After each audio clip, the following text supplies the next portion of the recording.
We are live.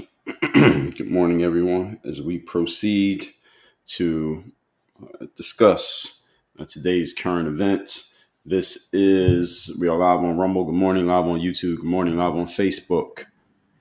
Yes, good morning, live on LinkedIn. Yes, we are in on LinkedIn. Good morning over there on Instagram. Good morning to everybody over on TikTok. Let's get to it. Jennifer, thank you for the gift early, the heart early. I haven't even given the game yet, so hopefully I'll live up to the billing. Hope everyone's having a great start to your Tuesday, 3rd of June, 2025. The topic here today, we're going to talk about Mr. Glenn Greenwald and this situation that happened that some of you may know about, some of you may not know about. That's okay, because as we get into this, you're going to understand the bigger picture of this, which is somewhat about this guy, but it's not really. It's really just a question of what matters and why does it matter, or why doesn't it matter, is actually the topic here today. So tell me where you are checking in from as we get started. KingWorks21, good morning over there on Instagram. You can tell me where you are checking in from, and we're going to get to it. Please like the live as y'all coming in on, especially those of you on TikTok. I know it's early. We didn't get the room fully populated yet, but tell me where you are checking in from as y'all come in. Connecticut is in the building. Shout out to New England. Tennessee is in the building. Shout out to Tennessee. Shout out to Nashville. Beautiful place, Nashville. If they had Miami's weather, I would live in Nashville. And we're going to talk about Glenn Greenwald. And I'm just giving everybody a minute to get in. So while I'm waiting, y'all can see the online discussion is public to private. Y'all see the title up there. There ain't really anywhere else to put that title, because wherever I put it is going to block the other one. Workonyourgame.live. Workonyourgame.live. That's where you all who are watching this live, that's the next place for all of you to go, because there you will get, actually, let me put this in the comments over on Rumble Studio. There, yes. So that's where you can see links to anything that I mentioned. You can get links to my free books. You can get links to Dre GPT, my chatbot that is trained on my voice, my frameworks, and my material. You can get links to joining our Circle group coaching program. All of that is at workonyourgame.live. So that link is in my profile on TikTok, and you can probably see it in my bio on all the other sites where you all are watching me. So let's see what we got. Sacramento's in the building. Michigan is in the building. Charleston, West Virginia is in the building. China H, good morning. So traditional all day, good morning. So Glenn Greenwald, for those of you who don't know who he is, I heard of Glenn. Tuscaloosa, Alabama is in the building as well. Shout out to Alabama. So Glenn Greenwald is a guy who I first heard of him on the Megyn Kelly podcast. South Florida is in the building. Tara Mills, shout out to South Florida. Rainy today, but we'll be all right. The grass is going to grow. I first heard of him on Megyn Kelly as a guest, because on Megyn Kelly's podcast, she always brings in guests to talk about the news of the day with her. And Glenn Greenwald has come on her show a few times. That's when I first came across him. He's actually been around longer than that. I didn't really know about him. He wasn't on my radar, but I came across him through that. And I heard him on Megyn Kelly, and I said, this guy's actually pretty good. And it turns out that he's actually, I didn't know what side politically he was on. Or frankly, I don't care. Turns out from what I've read and heard that he's actually more on the political left than he is on the political right. But the guy seems like an honest dealer when it comes to journalism, which I appreciate regardless of what side you're on. And he is known as he's a very popular investigative journalist and someone who's built a big reputation and a lot of respect. Bristol, Tennessee, I see you, Carlene, over there on YouTube. A lot of respect for his work as an investigative journalist over the last 2 decades. Now, again, I heard of this guy probably like maybe 2 or 3 years ago, but he's been around for a while. So he co-founded this company called The Intercept. He helped break this case with this guy Snowden, this NSA surveillance story. Y'all can look up that on YouTube. He's built a reputation as an independent thinker who challenges government overreach and media narratives regardless of political affiliation, which I just said. I didn't even know he was on the political left until I was reading a little bit more about him. But when I heard him talk, it didn't sound like he was on any side. It sounded like he was just on the side of getting to the truth, which is what a journalist is supposed to do. And there are very few of them these days, which is why this guy stands out. So he's won a Pulitzer Prize, which is like the Grammy Awards of writing. He's been praised for his courage in terms of putting out stories. And he's often been criticized for not sticking to the quote unquote approved talking points on certain subjects, which again is what a journalist is supposed to do. So Glenn Greenwald is the epitome of what a journalist is supposed to be, from what I've seen and what his reputation is. But what's happening now is that he's in the news for a very different reason. So this happened about 2 days ago. I don't know if any of you saw this. Any of you see this video? Did any of you see the Glenn Greenwald video? Put yes or no in the chat if you saw it. If you don't know what I'm talking about, of course, you can put no. But if you saw the video, put yes. Any of you have seen this video from this guy, Glenn Greenwald, or the video of him, I guess the more accurate way to say it. Detroit's in the building. Yes, please keep liking the live as y'all are coming in, folks. Please like the live. Let's get up to 4,000 likes. We're at 3,000 right now. Renting Palm Beach. Good morning to Boca Raton. Good morning from Boca Raton. Good morning to you. Shout out to Palm Beach. Someone said you saw him in a skirt. So some of you saw it. A lot of you did not see the video. Okay, so you could probably find this video. It might be on TikTok. I don't know. But it's definitely on X. The video was heavily going around on X. So Glenn Greenwald, I didn't know this about him when I first came across him, when I heard him on Megyn Kelly. Glenn Greenwald is, speaking of LGBTQ, he is on that side. He's a flag bearer. And he was, at least according to what I've heard, he was married to a man, and the man passed away. I don't know what happened to the man. And he and that man adopted a few kids. I think they have either 2 or 3 kids at home. Glenn Greenwald and this man who he's in a relationship with. And then the man passed away. So I guess Glenn Greenwald's a single dad now, I'm supposing. And also, that is really not the big issue. Well, actually, one issue of that is that when he got married, according to what I've heard, Glenn was in his late 30s. He was like 38, and the man he married was like 19.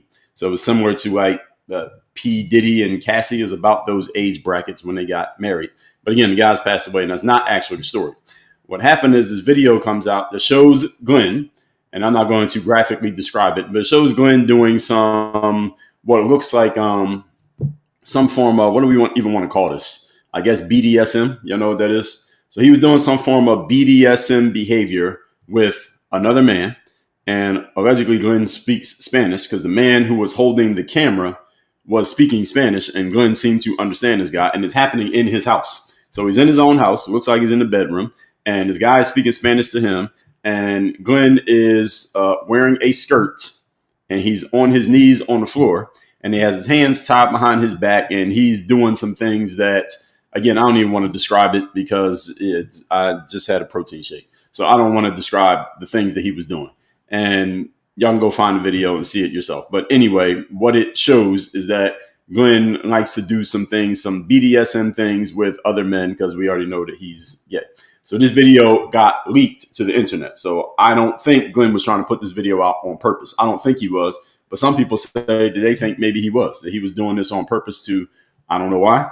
We're going to get into that a little bit here today. But the video comes out, and what happens is it sparks this big discussion about him, because Glenn Greenwald is a highly respected journalist for his journalistic work, or highly attacked journalist, because when you're a journalist, you're going to say some things that people don't like. So he either gets highly attacked or he gets highly respected or highly praised for what he does. But he is well known for what he does, his journalistic work. But this video started a conversation about his personal life that has nothing to do with his professional career. So the topic here today is really around this very concept. Does what someone does in their personal life have an effect on how we feel about what they do in their professional life, even if the two things are not really connected?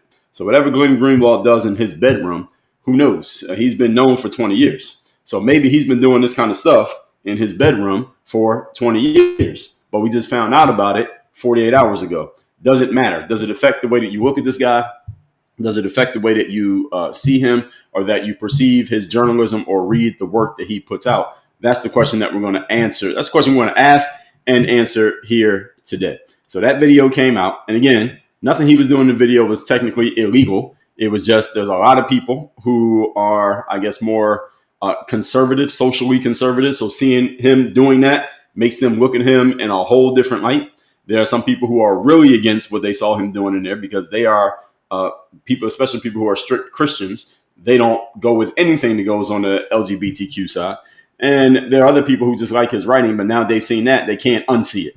And I understand that perspective, that once you see something about a person, even if it has nothing to do with the way how you know them in the first place, you can't unsee what you saw. So that still is connecting. And again, people are trying to use this to publicly shame him and to discredit him. To his credit, he did not shy away from the whole situation. He actually posted the video himself. He put out a statement about the video and what it means and where it came from. And I think it's only fair that we actually read what he said.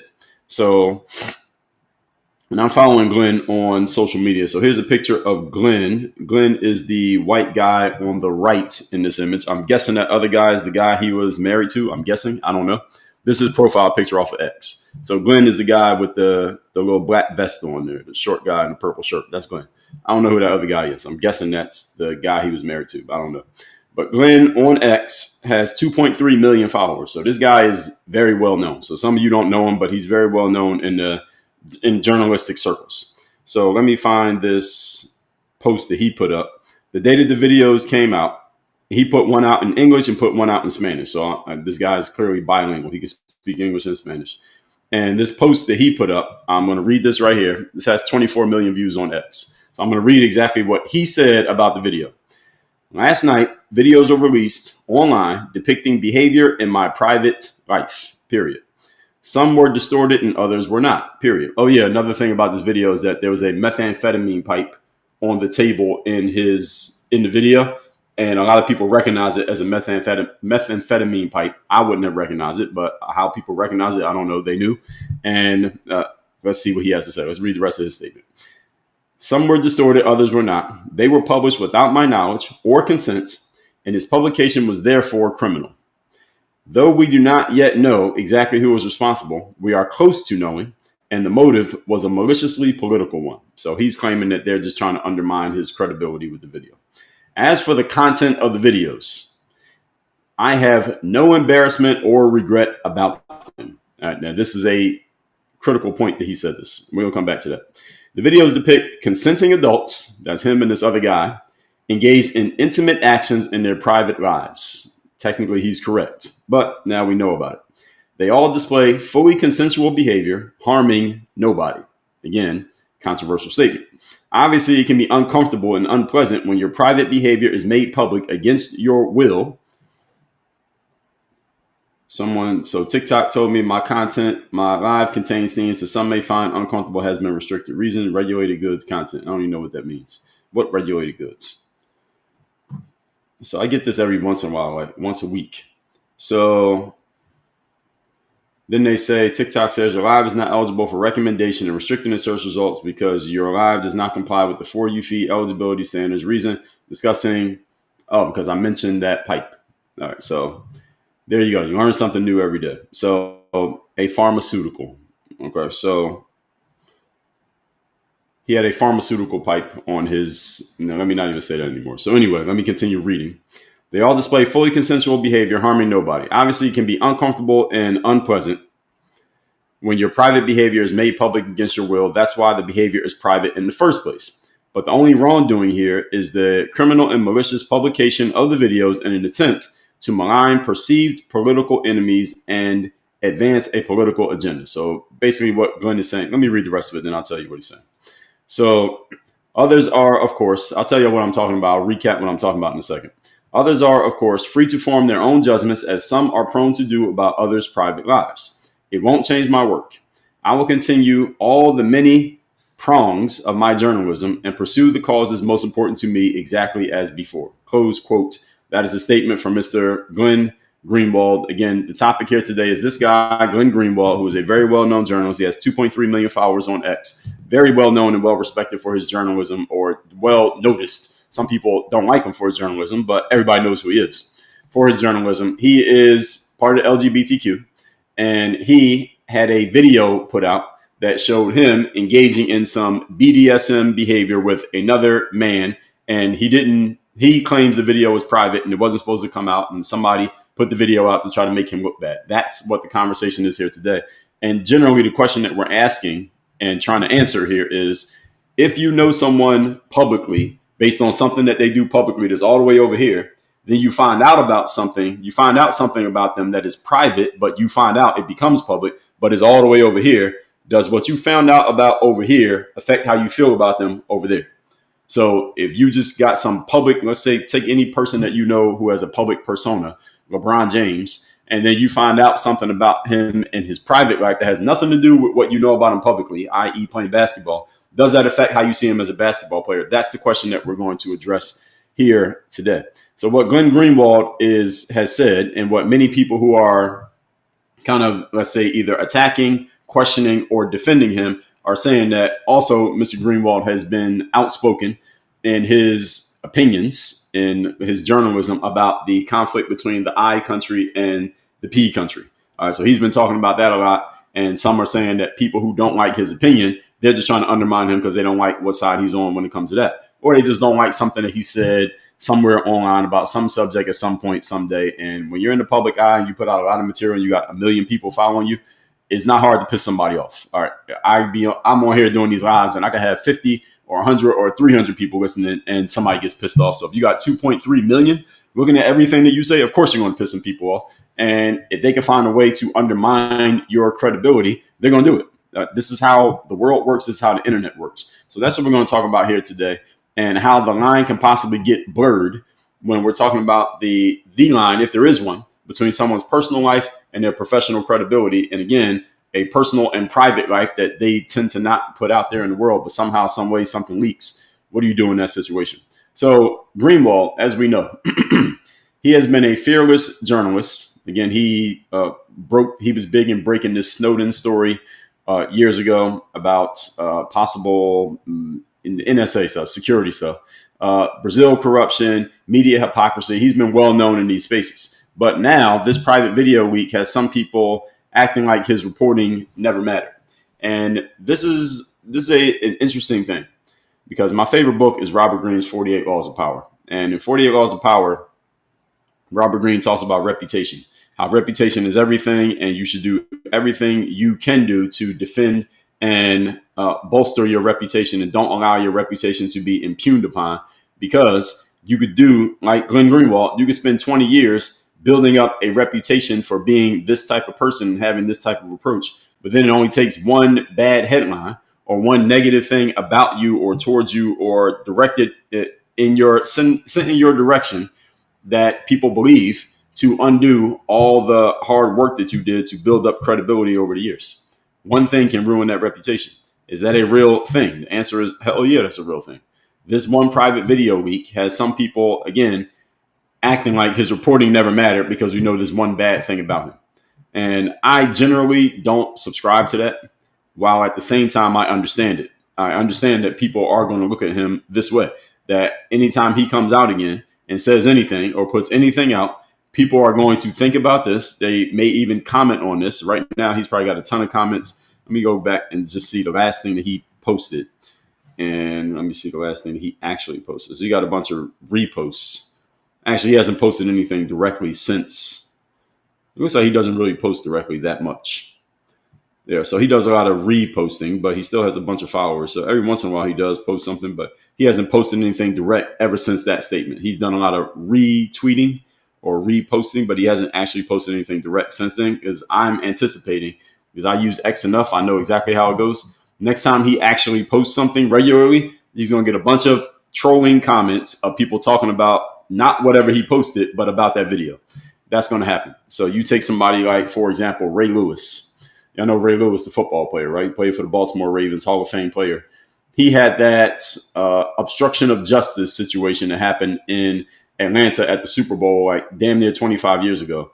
To this day, if Ray Lewis posts something online, people make comments about that. They make comments about he did something, or he took somebody's life, or he was responsible for something. To this day, people still make comments about that. And he went to court, and the whole situation was, I mean, to this point, he's cleared of everything that happened. I mean, he got his charge, but it's pretty much done.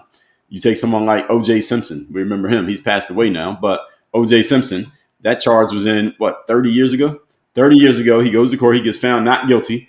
Every time OJ made a post on the internet for the next 30 years, somebody was leaving a comment. A bunch of people were leaving comments, making jokes around how the fact that he was actually a person who took somebody's life, 2 people's lives. So the point being that if people find out something about you and they want to hold it against you, it doesn't matter how much time goes by, they will continue to hold it against you. And this is what's going to happen to Glenn Greenwald, whether he wants it to or not. Now, there are some people going to be able to overlook it, and there are some who won't. So, for example, Megyn Kelly, who I just told you, is the person who introduced me to Glenn Greenwald, because I first heard him on her show. She put out something about this. And let me see if I can find that statement, because she should talk about it on her show. I don't know if she talked about it in yesterday's show, because I didn't listen to her yesterday's show yet, but I want to see what she has to say about it. She put out something. I'm just trying to find a post on her page, but I can't find it. But she's had him on the show so many times. I've heard him on her platform so many times. And she did say something about it, like it doesn't matter. She was basically papering over it. Now, Megyn Kelly's a female, so we had to give her, I give her a little bit of grace, just because women tend to look at things a little bit more emotionally than men do. And I know she's a fan of Glenn Greenwald, and she has helped her show. He has helped her show by being on the show. And again, this is the way I came across her. Let me see if I can find what she said. Not that. No, not that. No, not that. She does a lot of reposting, so I don't know if I'm going to find it. But maybe we'll get to it later on. 2 days ago. No. Oh, here it is. 3 days ago. So this was, what day was this? The 30th, which was, I don't know what day was the 30th. Today's the 3rd. So second, first, what was it? Friday? Friday or Saturday. So she said, love and respect, and tagged Glenn Greenwald. Can't wait to have him on again soon and ignore this attempt to embarrass him as the irrelevant BS it is. So again, this is the way a woman will look at it when she is a fan of something. She'll say, well, I'm going to have him on again. I'm going to ignore this BS attempt to embarrass him because this is irrelevant. I disagree. This is not irrelevant. And I even responded to her. I said that he's very good, and too bad this got leaked, but we can't say it's irrelevant because everybody knows about it. Everybody's talking about it. Can't call something irrelevant if everybody's talking about it. And this is the issue that Megyn Kelly's going to face. And I saw the title to her episode yesterday, and it wasn't one of the top things. It should be, though. And I understand why it's not, because that's her friend. So she's not going to go on there and talk too deeply about it. Looks like Glenn ain't talking about it. But maybe she'll do at some point is have Glenn on the show and actually ask him about it like a journalist is supposed to. Why? Because it became news. Now, again, maybe this is not Glenn's full-time job, but it got out there and you have a full-time job and a bunch of people know you now. Everybody's talking about it. So we can't act like it's not happening. So what I would challenge Megyn Kelly on this is her saying, let's just ignore this and move on because this is irrelevant and it's BS. No, all of those things are wrong. We can't ignore it because everybody's talking about it, number one. It's not irrelevant because everybody's talking about it. And we can't just move on because everybody's talking about it. Megyn Kelly is a journalist, and journalists have to talk about news. And her show is about current events. This is a current event, whether you want it to be or not. And just acting like it didn't occur is going to have people either looking at her funny. Not really. I wouldn't look at her funny. I understand because, again, she's a woman. That's her friend. And what else do you expect her to do? But at the same time, if I want to hear about this, I'll just go to a different source. I'm just not going to listen to her on it. I want to go to a different source and see what people are saying about it. So this thing has leaked, and some people are going to use this as if the reporting never mattered. I don't look at it that way. There are people who do. While at the same time, we can't ignore it and say it's irrelevant. So I disagree with Megyn Kelly on that strongly. So the video shows consensual acts between adults. That is true. There's nothing illegal happening. There is no crime happening. There is no abuse happening. It's just two, what looks like adult men doing whatever these adult men like to do, in the privacy of their own homes. But also it looked like Glenn knew he was being filmed. Did y'all see the video? It looks like he knew the guy was filming. I don't know if he didn't know, if the guy was like hiding the camera, but the way the angle of the camera looks, the guy is standing up. The guy who is doing the filming, you can't see his face. He's standing up, and Glenn is on the floor on his knees with his hands tied behind his back. but it looks like Glenn can clearly see that the guy is holding what's like his phone and filming him because you can see his face clearly. I don't know. Y'all tell me. Does it look like he was being filmed? Or that he knew he was being filmed? Excuse me. Looked like he knew he was being recorded. Why would you let that get recorded even in the first place? And again, some people are into what they're into. Again, we already been talking about the Puff Daddy case, P. Diddy case. So still, this thing is being spun online to humiliate him and undermine his credibility. Some are questioning.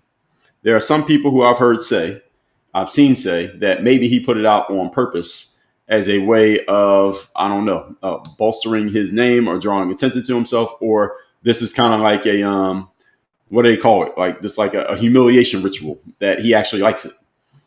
I don't know. I'm not of this world, but there are some people of this world and they like this stuff. They want to be humiliated and it makes them feel good and they get off on this. Some have suggested that maybe that's why he actually put it out and then pretended like somebody leaked it and he actually did it to himself. We don't know. Will we ever really know? Probably not, because he said that it's criminal what they did. So that means he should contact the authorities and prove it. At that point, maybe we'll find out. But if he never actually contacts the authorities, will we ever really know? Probably not. So he addressed it head on, which I do respect. I respect the fact that Glenn Greenwald came out and talked about it and said, this is what happened. This is where it happened. This is who did it. Here's who's responsible, etc. I respect the fact that he came out and addressed it. He didn't hide behind it. He didn't deny it. He didn't try to deflect. He just said, hey, this is consensual. This is what I do in my private life. This is not my full-time work. I know what my full-time work is. I'm going to keep doing my full-time work that you know about. But for a lot of people, the damage is already done because judgment moves faster than truth. We all know that this is true. As the saying goes, a lie gets around the world twice before the truth puts its shoes on.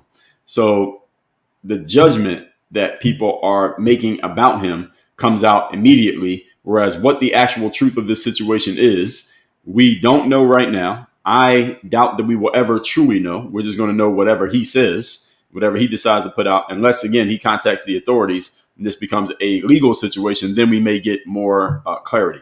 But if that doesn't happen, I don't think we're ever going to get clarity. This is just going to be what it is, and people are going to draw judgments and draw their own conclusions based on what we came across. So the damage is already done to Glenn as far as his credibility in the eyes of some.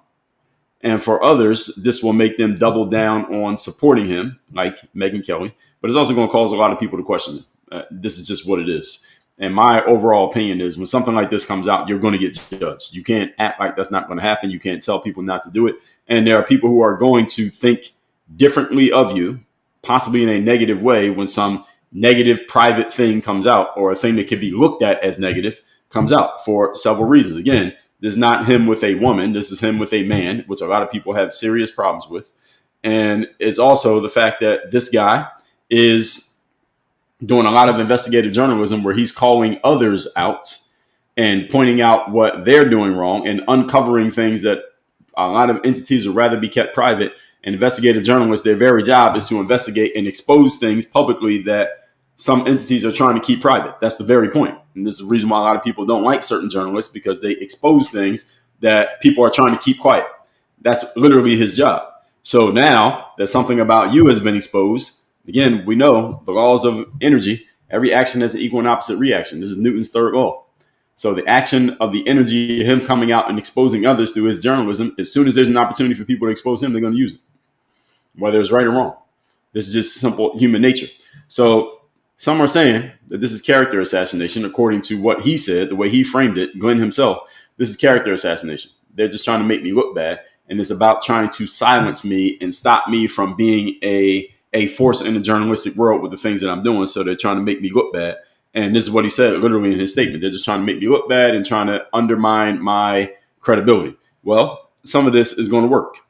And he's saying they're not going to undermine me, but on some levels it is going to undermine him because people are looking at him different. And once a public opinion turns, it rarely separates smear from substance. That's the whole issue. It's the exact thing we've been saying about the Diddy trial, the Puffy trial, the Diddy trial, Sean Combs trial, is that even if he wins, he's exonerated and he beats the feds in his case, he can't just come back out on stage and be dancing and doing his songs. So he can't do it ever again. He's not going to be able to do it anymore because the public opinion has been turned so strongly against him that he won't have the same,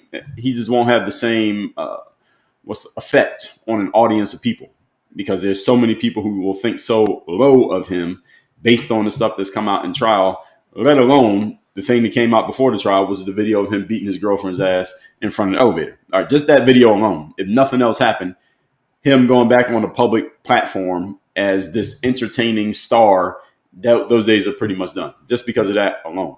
So with Glenn Greenwald, I mean, he's not the same type of worker as Diddy. He doesn't have the same type of way of putting himself out there on a public platform as Diddy. But at the same time, he has a similar problem because he got a lot of followers in his space. He is a celebrity at what he does, whereas Diddy is a celebrity in the wider world. Greenwald is a niche celebrity in the journalistic world, and he's going to have to figure this out. There has to be some way of figuring this thing out. Because when you mix the personal stories and you mix the professional stuff together, people all do it. You got to deal with that.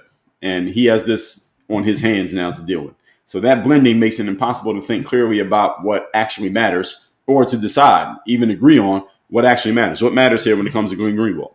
Does it matter that these are the things that he does behind closed doors and that he is unrepentant about it and that he just said, well, this is private stuff that I like to do in my own life. And if I want to do it, so what? Is that okay?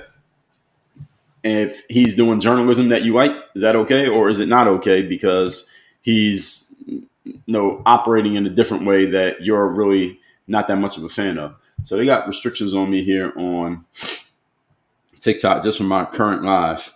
I'm thinking if I should stop this live and start a new one so I can get back on the For You page. What do y'all think? Should I stop this live and start a brand new one like right after this so I can get on the For You page, or should I just keep going with the one that I got? Give me a yes or a no. Should I stop this and restart it just so we can get on the For You page? All right, that's what I'm going to do. I'm going to stop this and I'm going to restart it right at the exact point that we're at. So everybody just come right back in here in 1 second because they got me restricted on TikTok. Well, I think I was restricted. I don't see the restrictions anymore. So I don't know if it's still here or not. And let me see. Is this restricted or is it not restricted? I think it's still restricted. Okay, I'm going to stop this and come right back. I'll be right back, everybody. Everybody else, stay tuned. I'm just restarting this one because they gave me a restriction because I said a bad word that I wasn't supposed to say. All right, so now we're going back live on TikTok.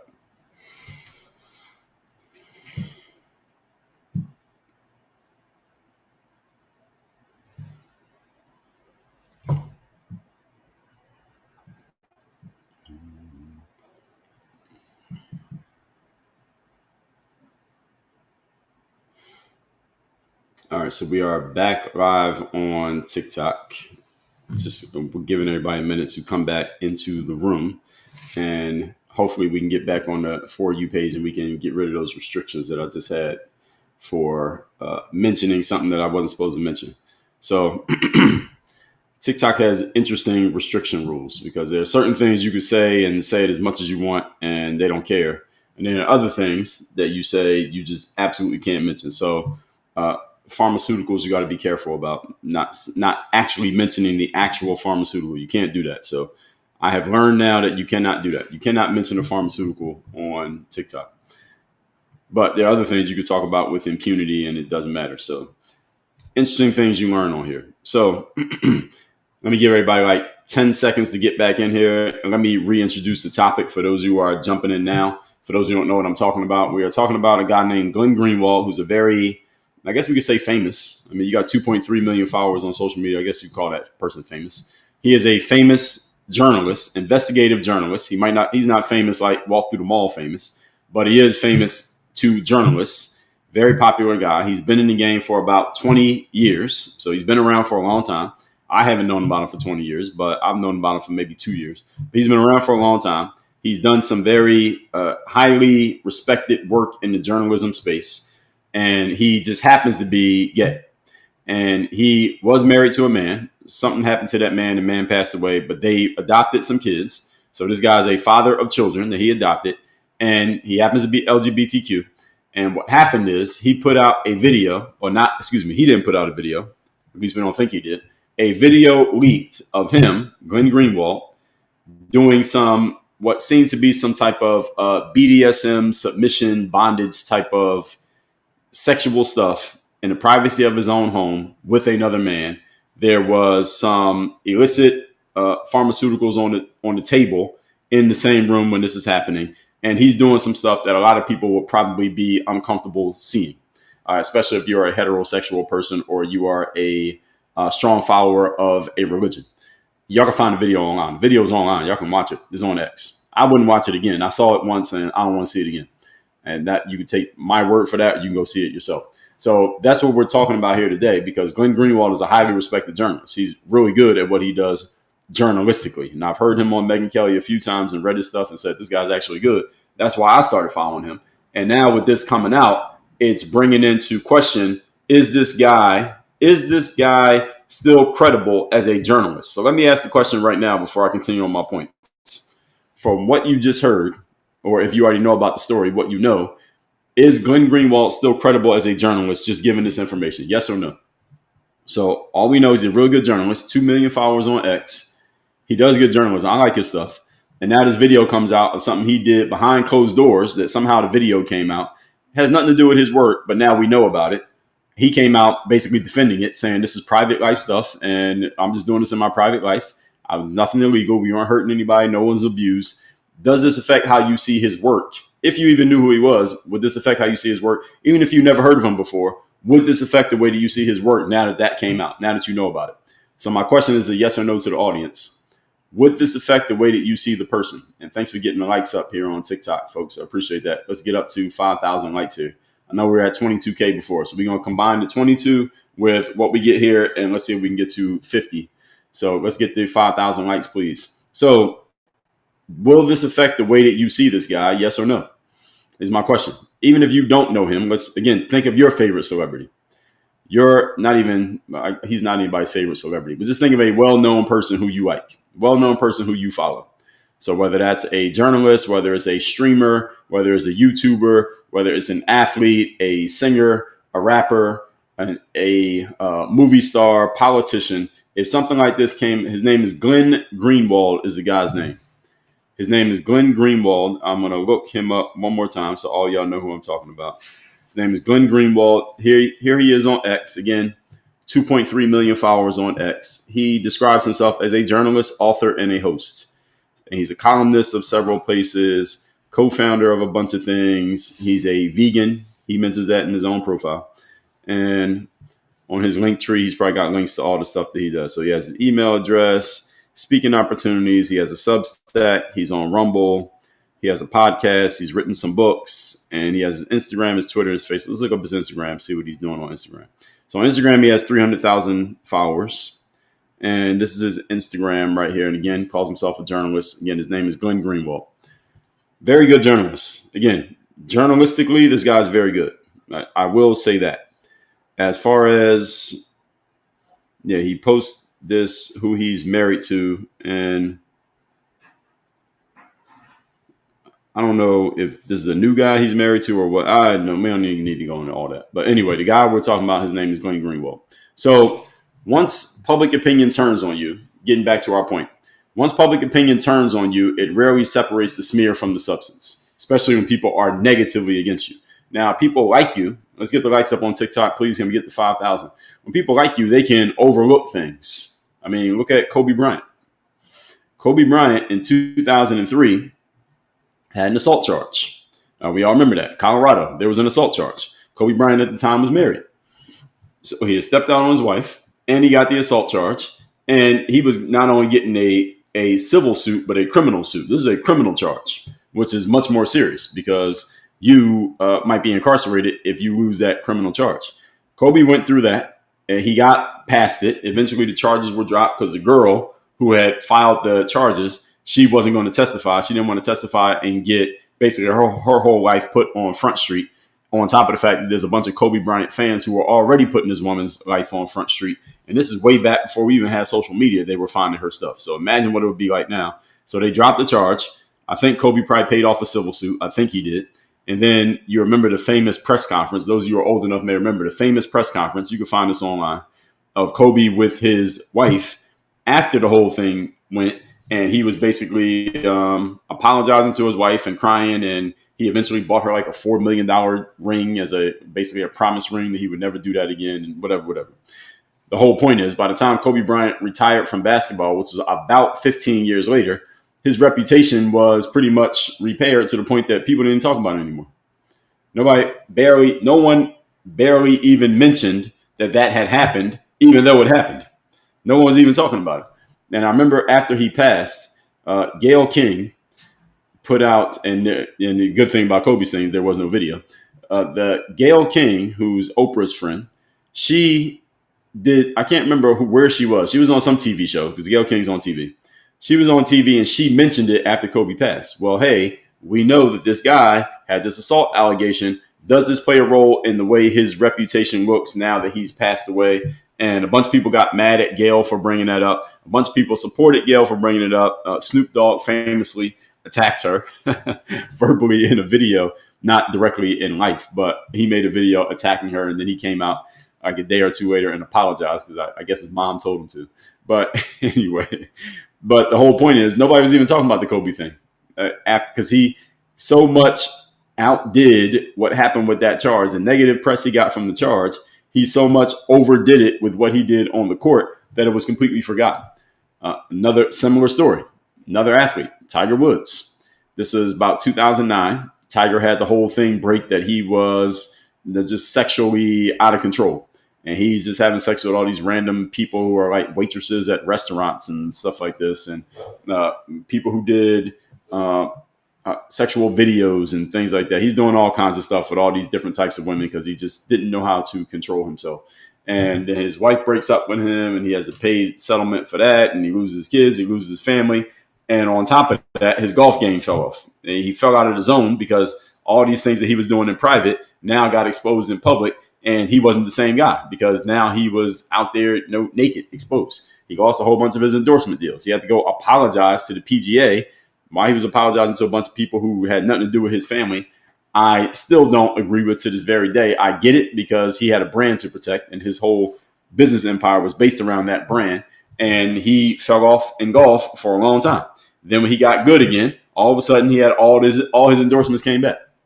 He was bad at golf and he had this scandal. Everybody steered clear of him. When he started winning again, all of a sudden everybody came back. All of a sudden everybody forgot about the bad thing that he did. It's not like the bad thing didn't happen. It just didn't matter anymore because he was so successful that he overcame any negative press by his high level of performance. That's the beautiful thing about being in a performance and a results-based business is that when you perform at a high level and produce results, people tend to forget anything else about you that's supposed to make them mad at you, supposed to make them not like you. They tend to forget that when you perform. Again, Kobe Bryant, good example. Tiger Woods, good example. There are plenty of other examples that fit this exact same frame. Now, Puffy, I'm not sure he's going to be able to do it. Diddy, I'm not sure he'll be able to do it because for him to do it, it's not like he's playing a sport. He actually has to have somebody say, we want to have you on our stage. We want to have you on our platform. We're going to put your album out. And I don't think anybody's going to stand next to him anymore after what they've seen. Because standing next to him, even if it's worth money, is going to get so much backlash that the money ain't going to be worth it. That's the issue that Diddy has in the entertainment world. Is not as easy to kind of get back where you were as it is in the sports world. Because in the sports world, it's just objective. Did you win? If you win, then people will support you and respect you and cheer for you. In the entertainment world, there's no objective scoreboard. It's all based on how people feel about you. So if nobody likes you, you can't sign a deal. You can't record an album because nobody's going to put it out. So how you going to put an album out? You can't. How you going to get on TV? You can't. How you going to go act in a movie? You can't. You can't do any of those things without the cosign of somebody else. Kobe Bryant didn't need anybody's cosign because he was good enough as a basketball player that he could get on the court. Now on the court, now it's just objectives. Can you perform? Tiger Woods on the golf course. Can you perform? Yes. Okay, then you win. Nobody has it like you. So this is the beauty of being in sports, by the way. So those of you who are not in sports, you end up in a Glenn Greenwald situation. You're going to have to figure it out a different way. So as I already mentioned with Diddy, when those criminal trials and the criminal charges, and the personal stories about him come out, it so much stains your reputation that it's very hard to overcome that. Very difficult to overcome that. Another thing that makes sports different from other aspects of life is that in the sports world, you don't have to talk to express yourself. See, Diddy, he has to talk to express himself. He has to make a song, which means he has to sing or he has to rap. He has to do something. He has to do interviews. Kobe Bryant could express himself by his play on the basketball court, by simply putting the ball in the basket. Tiger Woods could express himself by hitting the golf ball into the cup. And everybody could form their own opinions about him without hearing him speak. That's how he was able to kind of fix his situation. Puffy doesn't have the ability to do that. Glenn Greenwald does not have the ability to do that because he ain't playing the sport. He ain't playing basketball. Everything Glenn Greenwald does has to do with speaking. He has to say something or write something. And anything that he says or writes from this point forward for the rest of his career, he's going to get the trolling comments the same way that O.J. Simpson did, the same way that Ray Lewis still does. And Tiger Woods may still get a few, but people have kind of quieted off of that. And Kobe has passed away, so he wasn't getting it anymore. By the time he passed, nobody was mentioning any of those things about Kobe anymore. It pretty much gone away. So continuing, if private life behavior disqualifies someone from being right, we would have no good journalists, no good leaders, and no good thinkers. This is the objective side of me speaking. If we are judging people and deciding to quote unquote cancel them or not listen to anything that they say because something that we found out about their private life is not on the up and up or something that you simply just don't agree with, the fact of the matter is, if we knew everybody's private life, then you wouldn't listen to anybody. You wouldn't listen to anybody, you wouldn't like anybody, you wouldn't follow anybody because you could find something some objective thing that you don't like, something that you object to, rather, is a better way of saying it, that you don't like that would cause you to say, okay, well, not him, not her, not her, not him, not him, not them, nobody. We don't listen to anybody. That's me. That's my way of defending Glenn, that we can't go and make these moral judgments about every single person we come across because, again, if you knew everything, then you wouldn't like anybody. On the other side, though, society loves a scandal more than it loves facts. Now, this scandal is based in facts because Glenn went and confirmed that these are facts, this did happen. So it becomes a scandal which is based in facts. So it's not really contrasting the two. But if his reporting was strong before, it's still strong now. The video doesn't change the work. Now, again, this is requiring people to be objective and rational and logical and to not mix their emotions in with their logical thinking. How many humans do you know who are capable of doing that? Give me a number in the comments. Just give me a number. How many people do you know who can completely separate their emotional feelings about a situation or a person from their logical thoughts about the situation or person? How many people do you know who fit that description? We're at 10,000 likes, folks. Can we get to 15,000 likes on TikTok, please? What did Ray Lewis do? He was involved in somebody losing their life in Atlanta at the same year that his team was in the Super Bowl. He wasn't actually charged with doing it, but he was charged with being involved, and he ended up getting an obstruction of justice charge. But people still attack him to this day for somehow, some way, maybe doing it. We don't know. So my question was, how many people do you know who have the ability to do this? So I see 5. Pagan said 5. James said 2. Joe said nobody. R. Philly said nobody. Jennifer, nobody. Lacey, no. Right. So most people can't do this. Susie said 2. So the biggest answer I got from anybody was 5 people. And most of us know probably 1,000 people. And the biggest answer you gave was 5. So most people can't do this. They cannot separate their personal feelings about a situation or their personal opinions about a situation from what they objectively see in that situation. We all conflate these things. So if his reporting was good before, it is still good now. That is objectively true. The video doesn't change his work. That is also objectively true. But does it change the way people see his work? The answer is objectively yes. Of course it does. People often need an excuse to stop listening to someone who challenges them. And this is the biggest thing right here. And you could apply this to so many people. Again, you could apply it to Puffy or Diddy if he wins his case. Again, he's not going to be able to go back into public space the way he was before based on what happened in this case. Just based on this. Why? Because of the personal feelings people are going to have about what they saw and what they heard about him. Again, whether you agree with it or not or believe it to be true or not, the one thing we know is true is that video. And that's the thing. Video is the most damning thing because you can't act like it didn't happen. At least up to this point. Now, over the next 10 years, folks, the good thing about any of you who have a video come out that makes you look bad, you can just say it's AI. You can just say that's not real. It's AI. But Glenn Greenwald didn't say it was AI. I guess nobody suggested it to him. He should have said it was AI, and that's not really me. Or Diddy, that video happened in like 2016, so I guess he couldn't say it was AI. He had to say that's real. That really did happen. But in 2030, if any of you has a salacious video come out that makes you look bad, even if it's real, all you got to do is say, hey, that's AI. Somebody just made that with AI. It's not real, and act like it didn't happen. And people might have to believe you, whether it's real or not. So that's the good news about AI video and where we're going is that any photo or video about you that makes you look bad, you can just act like it didn't happen. You can just say that's AI. not real. So anyway, so people will again look for an excuse to stop listening to anybody. I mean, look at somebody like Donald Trump. There's a lot of people who don't want to listen to anything that he says as a politician simply based on things that don't really have much to do with his politics. Oh, well, he was married to this many people, or he is racist, allegedly, or he had these lawsuits, allegedly, or he said these things about Barack Obama, or a whole bunch of things that have nothing to do with, let's say, the new policy that he put in place. People don't want to listen to him because they've already decided on a personal level that he's a bad guy because of this, and this laundry list of things.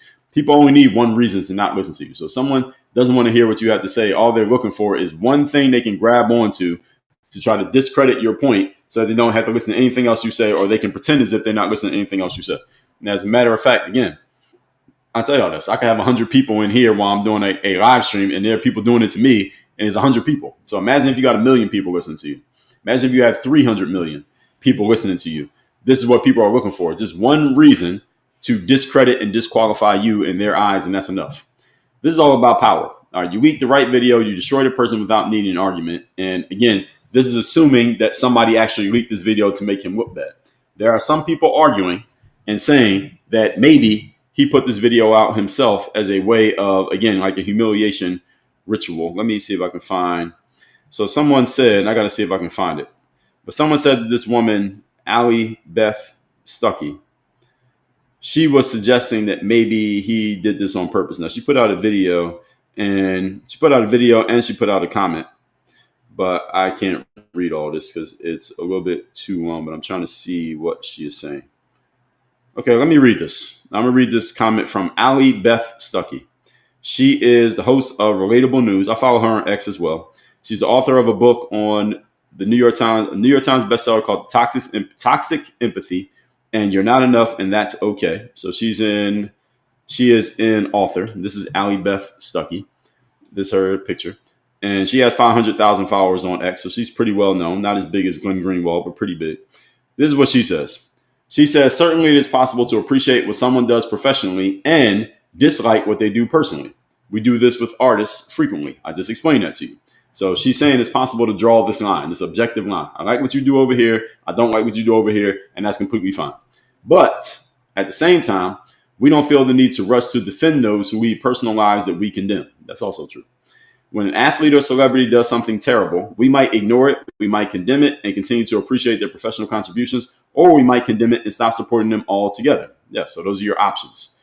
But we don't typically see people, especially Christians, going out of their way to defend them. See, this is where this becomes tricky. What makes this Glenn Greenwald situation tricky is that there's a whole bunch of people who call themselves Christians who are going out of their way to defend Glenn Greenwald because they happen to like him as a person, they like his journalism, but at the same time, he is living a lifestyle, especially evidenced by this video, but even before the video, because we know he's LGBTQ. But now with the video coming out, this guy's living a lifestyle that is not Christian. This does not align with Christianity. And people who call themselves Christians some of them are coming out against what they saw in that video, like Miss Stuckey here.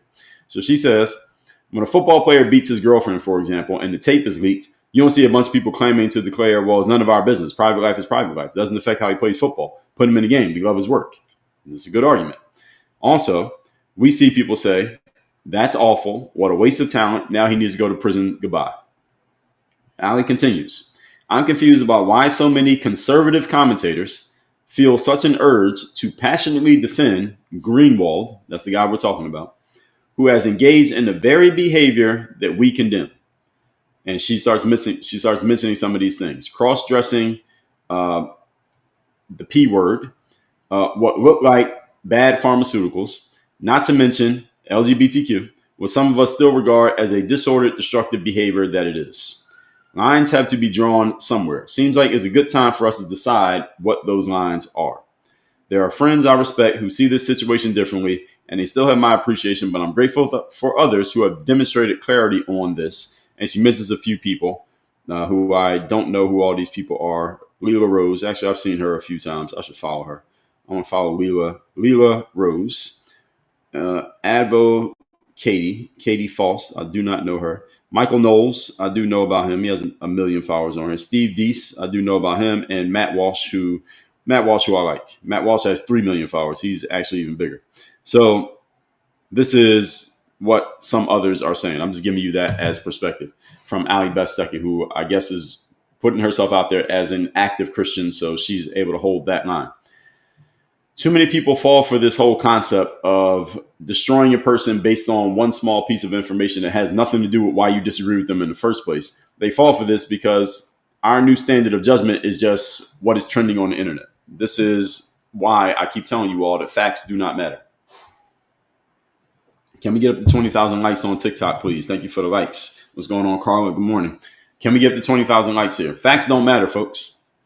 Facts don't matter anymore. What matters these days, I told you all this over and over again. I keep saying it.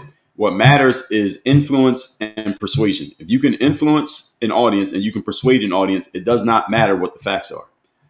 What matters is if you can influence and persuade, because if you can influence and persuade people, you can move them to do whatever you want them to do and think whatever you want them to think. The facts be damned.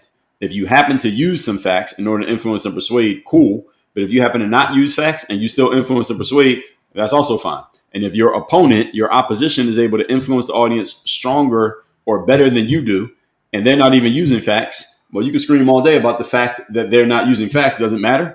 No, facts don't matter. What matters these days is how you can sway public opinion. And public opinion does not mean 100 million people. Public opinion means the opinion of the people who you're trying to influence. So if you're trying to win, you're trying to run for president in elementary school, public opinion means the other kids in class. It doesn't mean the whole school, doesn't mean the whole neighborhood, it just means the kids in class. Public opinion means who are you trying to influence? If you can influence them, then it doesn't really matter what the facts are in any other aspect of the world. So this requires a certain amount of mental compartmentalization, which a lot of people are not good at, and a lot of people don't even understand the concept. Compartmentalization means you got you deal with this in this room, this is in this box, this is in that box, that's in that box, and you never mix the boxes with each other. All right, every box has its own box, and this requires a level of mental focus that a lot of people simply don't have. So they can't compartmentalize. So what most people do is mix everything together, and if everything's going good, great. If everything's going bad, bad, and that's pretty much how it goes. But you have to be able to separate these things to get into your best focus, because to focus completely on anything, you have to forget about all the other stuff that you have going on. And a lot of people, again, do not have this ability. So we have the saying, judge the art, not the artist. And this is a live example of how bad people are at this, is judge the art, not the artist. So if I love the art, if I love the work that Glenn Greenwald has done, then it shouldn't matter to me what he does in his private life, whether I know about it or not, because I like the work that he's doing. I'm just judging the art. But again, most people don't do that, even though we have the saying. So instead of asking, is something true, we ask, do I like the person who said it? This is what's going to happen with Glenn Greenwald moving forward. Remember, he's a journalist.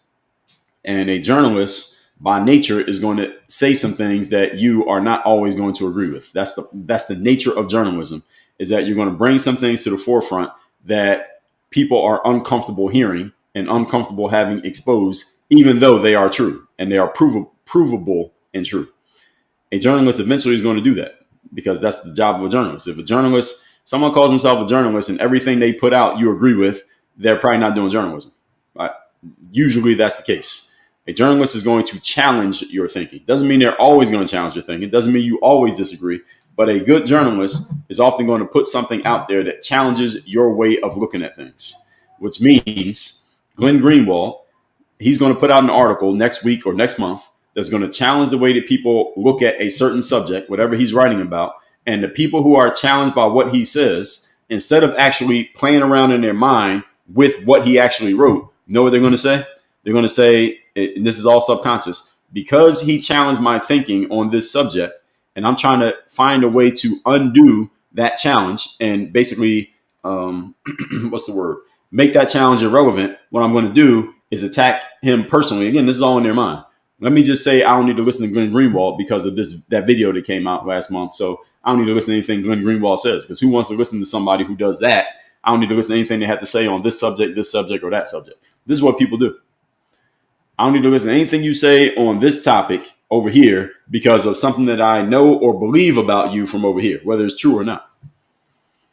And this is the challenge for Glenn Greenwald's career moving forward. When people get information that is novel to them and new to them, the first thing they ask is not, is it true? That's what everybody should ask. In a perfect world, the first question any of us would ask when we get confronted with new information is this true? Is it not true? Is this believable? Is it not believable? Does this make sense? Does it not make sense? Does this fit into my worldview, or do I need to change my worldview? That's what we should ask. In a perfect world, that's how it would be. That's not how it is, because the world's not perfect. What people do instead is they ask, who's the source? Who said it? It's the first thing most people ask when they get new information. They ask themselves this unconsciously. Who's giving me the information? If I like the person who's giving me the information, then I'll listen. If I don't like the person who's giving me the information, then I'll just say, well, I don't like the person, so it doesn't matter what that person says. This is, again, it's a form of what we call the poisoning the well fallacy. So if you decide that a person is a bad person, then anything they say, you can just discredit it because you don't like the person. Even if what they say is true, you have given yourself an excuse to not listen to them because you've already decided that they're a bad person and they're not worth listening to. And this is how it works. So we got to ask ourselves the question, do we actually care about truth in journalism, or do we just care about a narrative? And I just told you all, facts don't matter. What matters these days is the influence and persuasion, which is a form of narrative. You tell a good narrative, you can influence and persuade a large audience of people to basically go with whatever it is that you want to go with, what you want them to go with. This is the world that we're in. This is the world that we got. All that said, let's get into the discussion. I think I can skip the bathroom break here today, so let's just get right into it. Over on, let me see if we got any comments on Facebook. No, I can't see anything on LinkedIn. On IG, Ohio J said, I thought that being gay didn't align with Christian beliefs. Yes. Well, that's still true for people who are upholding Christianity. Religious people are so critical when they choose to be, but now it's a problem. Well, yeah, that's the thing that some are saying. Some people who are active Christians are saying, hey, if you're an active Christian, how are you coming to defend this guy who's doing something that's not Christian? Regardless of how you feel about him, he's doing something that's not Christian. Is on video.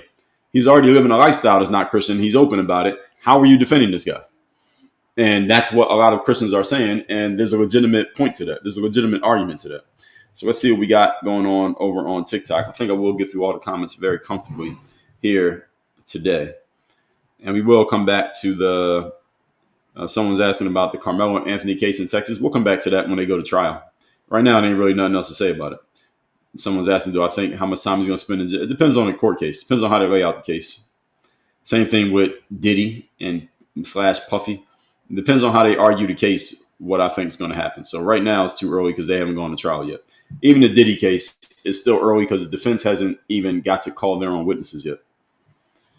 And the defense allegedly is saying, because they said the prosecution has, what's the word? They have, word is escaping me, but the prosecution has communicated to the judge that they think they're going to be done making their case sooner than expected. And then the defense is saying that their amount of time to lay out their case might actually be longer than expected. So we're almost about halfway through this. The case started, early May? So we're almost halfway through this case. Halfway to me is when the prosecution rests and then the defense gets to go. So the prosecution gets to make their case with their witnesses. Then defense gets to make their case with their witnesses. And then after both sides go, then they both give their closing arguments. Then they put it all on the jury, and the jury deliberates, and the jury comes back, however much time they need to take. They come back and say, all right, guilty or not guilty on each charge.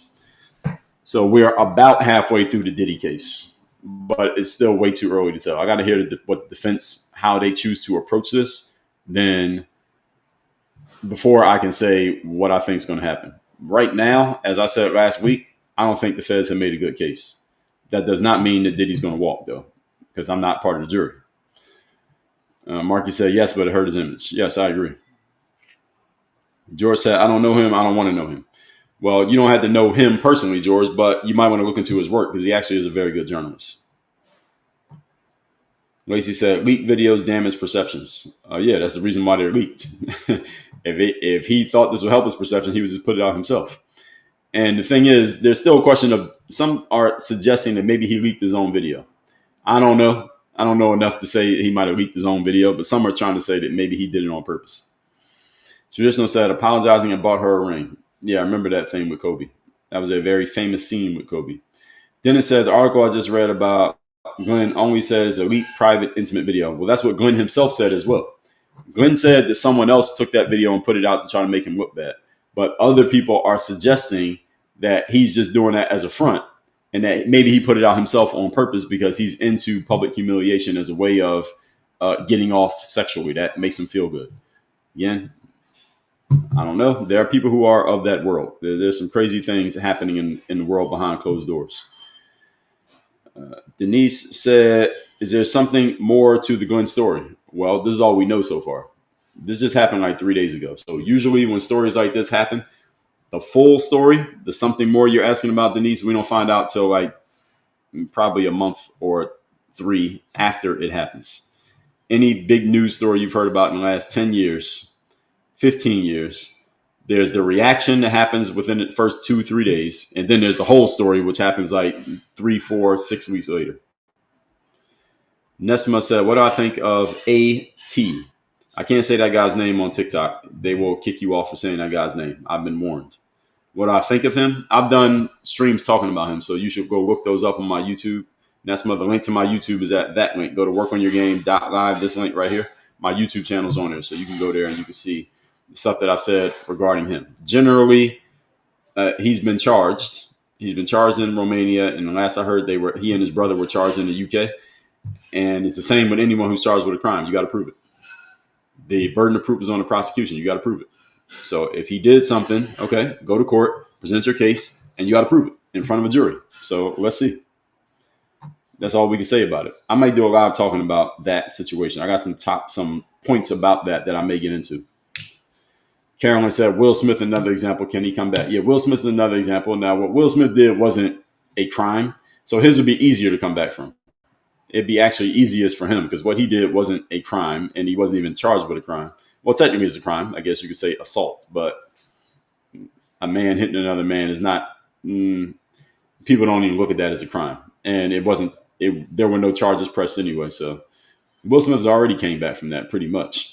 I think what hurt Will Smith more than that, not him personally, but what hurt his brand more than the slapping Chris Rock thing, if that's what you're talking about, could have been like that whole thing with his wife. Is he still married to Jada? So that whole thing with his wife when she brought him to the show and basically admitted that she was having sex with another man, and that I think damaged his reputation more than the slapping Chris Rock. And they're probably connected. But he's already come back. Lacey said, I think Will could come back. He's already back. That's what I'm saying. We're at 26,000 likes, folks. So that gives us, 48,000. So can we get to 30,000, please? That'll give us 50 for the day. If we get to 30,000 here. While I'm going through these comments, put in the comments, what topic do y'all want me to talk about? Is there a current event happening? Or just a social issue that you want me to talk about that you haven't heard me talk about yet? Lawrence McKinnis, good morning. Carla said, who couldn't tell that about Glenn? I never watched him on video. I didn't even know the guy looked like till that video came up. I always heard him on audio. So when I was listening to Whitlock the other day, he was saying that when he first came across Glenn, he could tell this guy might be a little bit effeminate. Then he found out that he was gay. I never seen him. I just was listening to his voice, so I wasn't thinking about it. I'm Ruko said, I can be objective about a matter without emotions involved. Yeah, well, you're one of few and far between. Zoe, good morning. Ruko said, depends on the subject matter. Ruak. King Chak said, we've had 30 presidents. If y'all care about racist politicians now, I don't know what to tell you. Well, now we have the internet, so it's easier to spread a message now than it was back in the day. That's it. Tristan said, one reason you can get canceled. Yeah, pretty much. In the minds of people, definitely. In the minds of an audience, absolutely. Evening Street says, how does it not align with Christianity? How does what not align with Christianity? So Evening Streets is asking, how does what Glenn Greenwald did or how he lives, how does it not align with Christianity? Somebody want to answer that in the comments for Evening Streets? There are several ways it doesn't align. But there's one basic way. I am Ruak said, when it comes to the public, he gives the public power to decide. Well, yeah, when you're a public figure, the public gets to decide about you. Evening Street said, he's an adult. Why are you bothered by it? So this is a form of a straw man. So straw man of the day, Evening Streets. Congratulations, you got the straw man of the day. So one common straw man that you will see these days And this straw man, it usually comes from, generally, this one comes from women, but it can come from a feminine energy man as well. I don't know, Evening Streets is a man or a woman, doesn't matter. Is when someone's talking about a subject like we're doing right now, this Glenn Greenwald situation and his lifestyle, which now has become public. His lifestyle actually was already public. He made it clear he was married to a man. He adopted kids. So we already knew what his lifestyle was. But then what he does in his lifestyle, we didn't know till this video came out. And he confirmed and said, yeah, this is what I do. So when you talk about a subject and someone may have a problem with the fact that you are discussing it, or more likely they have a problem with how you're discussing it, is not that I'm discussing it. Because if I was discussing it and saying the opposite of what I'm saying, then Evening Streets would not be leaving this straw man comment.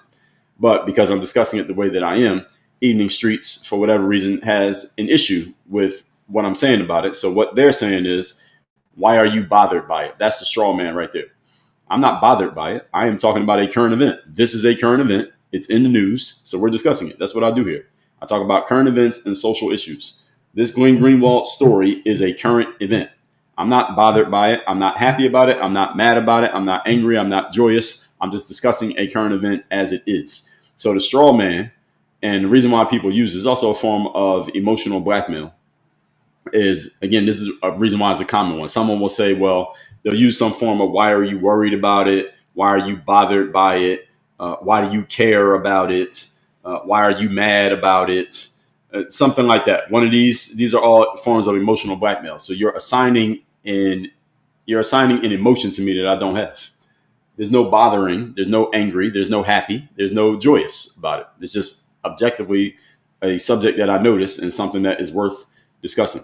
So the straw man here is to make it seem as if I'm bothered, then that must mean something's wrong with me, as opposed to we're just objectively talking about something that happens to be in the news. So straw man, nice job. I mean, Evening Streets, nice job on the straw man. You got the award. We're still looking for a sponsor for the straw man of the day. So Evening Streets also said the videos were released without his consent. You're condemning an abuse victim. I haven't condemned anyone. What condemnation have I given? I have not given any. Secondly, he said they were released without his consent, but there are people saying that maybe he did it on purpose. We don't know. We just know what he said. And we know in the world today that there are three sides to every story. So all we heard was what he said. And I didn't condemn anyone. And he's not an abuse victim. Glenn, in his actual statement himself, Evening Streets, so you're exposing yourself the more you talk. In his actual statement, he says there is no abuse. He said that. So you're assigning abuse to him when he said there was no abuse. So you might want to stop talking. I Am Ruach said he wants the public to okay his behavior. It doesn't work like that. Well, some are arguing that, because he came out and said, yeah, this is what I did. I did in my private life. I'm not bothering anybody. This is what I do. It has nothing to do with my work. So he's coming out and kind of in a defiant way, like, hey, so what? That's pretty much what he's saying. So what? This is what I do. Someone shouldn't have leaked the video, but even though they leaked the video and I'm upset about that, yes, this is what I do in my private life. And so what? It's my private life. That's what he said. And now that you brought that up, here's what I would say. This is, I believe, another reason why Western society is collapsing, not because of Glenn himself, but because this type of deviant behavior, if it comes out, I would think a person would want to make sure that people don't see this, or just beat it down. Or again, you can claim that it's AI. I don't know why he didn't claim it was AI. He should have said it's AI. It's not real. But he came out and said, yes, this is what I did. And he's defiant about it because, I mean, we just talked about yesterday, Pride Month. I believe that Glenn is placing the bet, knowing what he knows, that the general public doesn't really care that he lives like this. I think that's the bet that he's placing. That the public doesn't care. All right, so what did I do this? So what that I'm doing this BDSM with another man in the privacy of my own home, and I might be using some pharmaceuticals at the same time. So what? And the general public is going to agree with him. I think the bet that he's placing is that they're going to say, we don't care. Not so much that people would stop listening to Glenn Greenwald. I'm talking about just the video itself. That people are okay with. There are people who live like this, and hey, it's Pride Month anyway. Why not? So what? So I Am Ruach, I think you're right. That he is putting this out. It's kind of, I don't think he's doing this on purpose in this way, but he's putting this out kind of as a tester to the public. Like, okay, let's say somebody who's well known, for something else, comes out doing this, and the general public is going to basically shrug their shoulders and keep it moving. And it looks like that's where it's going to go. So 30,000 likes. Congrats. We are there. Thank you, everybody. We got the 50K for the day because we were at 22 when I stopped the old live. Can we get to 35, please? Yes, the straw man of the day. We still need a sponsor for the straw man of the day. So Nico says, so I'm Ruach. I keep reading it out. And Carla says, it's I'm okay. Are you okay? Okay. So I've been reading that name out and didn't know what that was supposed to be. Okay. So I'm okay. Are you okay? All right. So I'm Ruach. Now I'll start calling your name out that way. Or I might just keep calling you I'm Ruach. I think you got to stay as I'm Ruach because you gave me a, wait a minute. What comment am I at? Where am I? I lost my spot. Where am I? Okay. I'm okay. Are you okay? Okay, no, I'm okay. Are you okay? You got a good point. So yeah, I will actually, I'll call you out by your real name now that I know it. Now that I know what it's supposed to be. Let's see. Where was I? Lacey said, you cannot unsee that video. The jury decides if the facts are the truth. Lacey, that's mostly correct. Now, I agree you can't unsee the video once you see it. As far as the jury deciding if the facts are the truth, yes, technically, and also they also have to pass judgment based on the facts and the truth, because understand you get facts and truth from both sides of the case. So the defense presents facts and truth. The prosecution presents facts and truth. Now you take all of that into consideration, and you still have to decide, is this person guilty of a crime, yes or no? So it still becomes a judgment call, regardless of how many facts you have. Traditional said facts do not matter today. No, generally, they don't. Again, any of you ever try to convince somebody by telling them the facts? It didn't work. I'm okay said there are more credible sources than him. I never heard of him until today. I heard about Snowden. Yeah, so allegedly he did some really good investigative work when it came to Snowden. I didn't know that he did, but a lot of people did know. This is the reason why he's so well known. I'm kind of late to the party on knowing about him. Again, the guy got 2 million followers, so it's not like he's some nobody. Tara said, many people care about just the narrative, especially if they already believe it. Exactly. That's the reason why influence and persuasion matter so much. Jermaine said, I'm concerned about the jury. Well, anybody who goes to court should better be concerned about the jury. They determine whether you win or lose. So if I was a lawyer, I'd be concerned about the jury too. And if I'm Puff, I'm very concerned about the jury because they're the ones I got to convince. So very much. AJ said the president is going to let him out. Yeah, we'll see. He got to go to jail first. What's his last name is Greenwald. Greenwald. Glenn Greenwald is the guy's name who we're discussing today. Jermaine said, how can this jury be patient enough not to rush judgment? Well, that's a very good question, Jermaine. Allegedly, when juries are chosen, they try to pick the people who seem most objective, who don't have any prior experiences that will cause them to be tainted mentally for the case or the person on trial. And they're allegedly not supposed to consume anything about the case in between days in court. Now, how the hell does that actually happen? I think that's damn near impossible. But this is what the judge says. When the judge dismisses the jury at the end of the day, he says to the jury, do not read or watch anything about this case, and you'll be back in here Tuesday morning at 9:00. That's literally what the judge says. Now, do they have a way of enforcing that? The answer is hell no. They can't enforce that. If I decide to get on YouTube and watch 10 videos about the case that I'm a juror on, how are you going to stop me? You can't. Especially with the internet being what it is today. It was one thing back in the OJ days, but nowadays, that's impossible. So how can the jury be patient enough to not rush the judgment? Well, you're gambling that they are. That's the problem when you're on the defense and you're in a jury trial. This is the reason why you want to stay out of court. I did a whole episode on my podcast. It's called Work on Your Game. Comes out every day. I'll show y'all the artwork so y'all can go find it on your favorite podcasting apps. The whole topic is stay out of court. All right. You do not want to be in court, ladies and gentlemen. None of you want to be in court. Reason why you don't want to be in court is because when you're in court, you're leaving your fate in the hands of the jury. So here's my show. This is on Apple Podcasts. It's called Work on Your Game. Comes out every single day. It is free. It's on all your favorite audio platforms such as Spotify, Apple, etc. We have, as of today, 3,307 episodes on my show. So the last 7, why I like proving people wrong on the internet. Does a college degree equal competence? White derangement syndrome. I did a whole episode on that. The adult immaturity epidemic. Stay out of court, part 1 and part 2. Literally what I just told you. Stay out of court, part 1 and part 2. I did a 2-part series telling you all why you do not want to be in court. Even if you think you're right, you don't want to be in court. And my show, by the way, has 553 ratings with an average rating of 4.9 out of 5 stars. So social proof for you right there.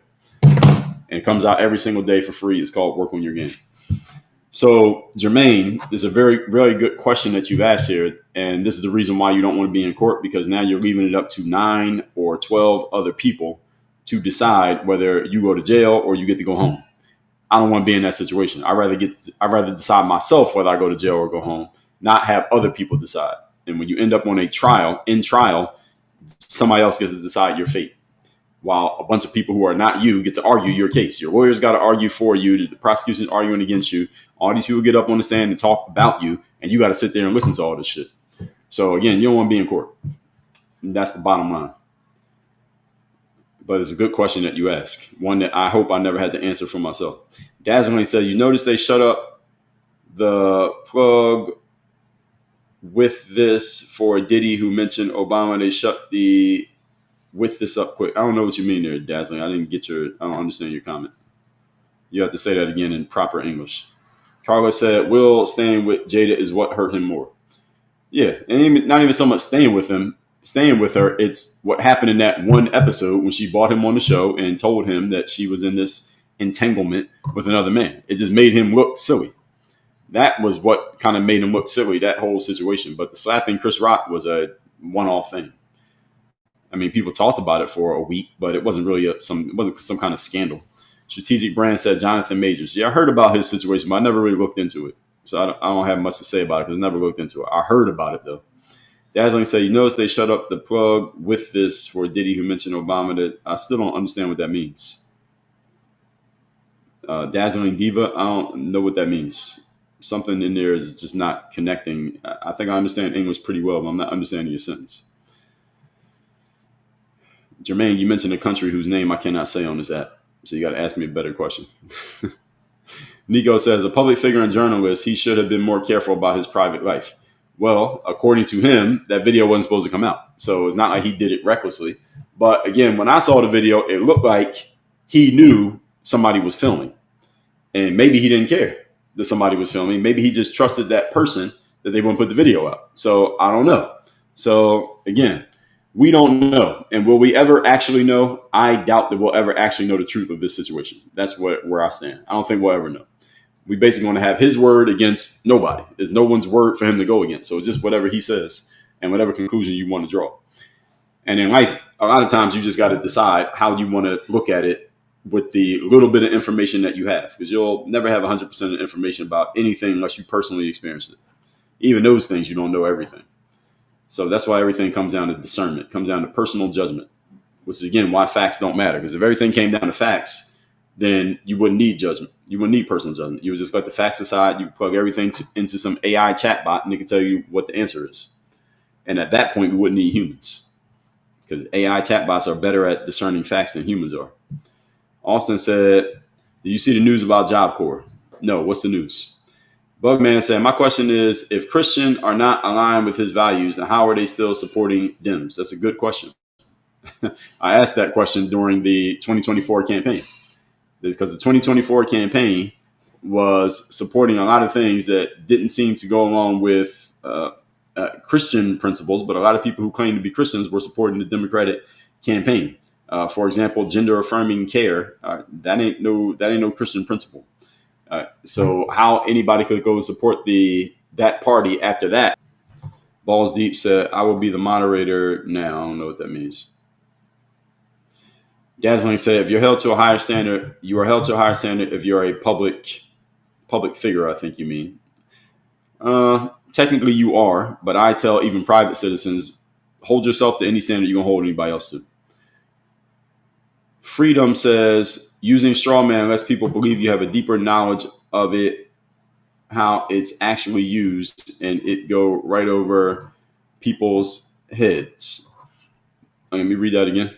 Using straw man lets me believe you have a deeper knowledge of it, how it's actually used, and it go right over most people's heads. Well, hopefully that's a compliment, Freedom. I'm taking it as a compliment. The reason I explain the straw man is because I see people use it so often. So I explain it and let people see, let people understand what it is, because all of you will notice people using it on you if you paid attention and you knew what to look for. So that's why I try to explain it.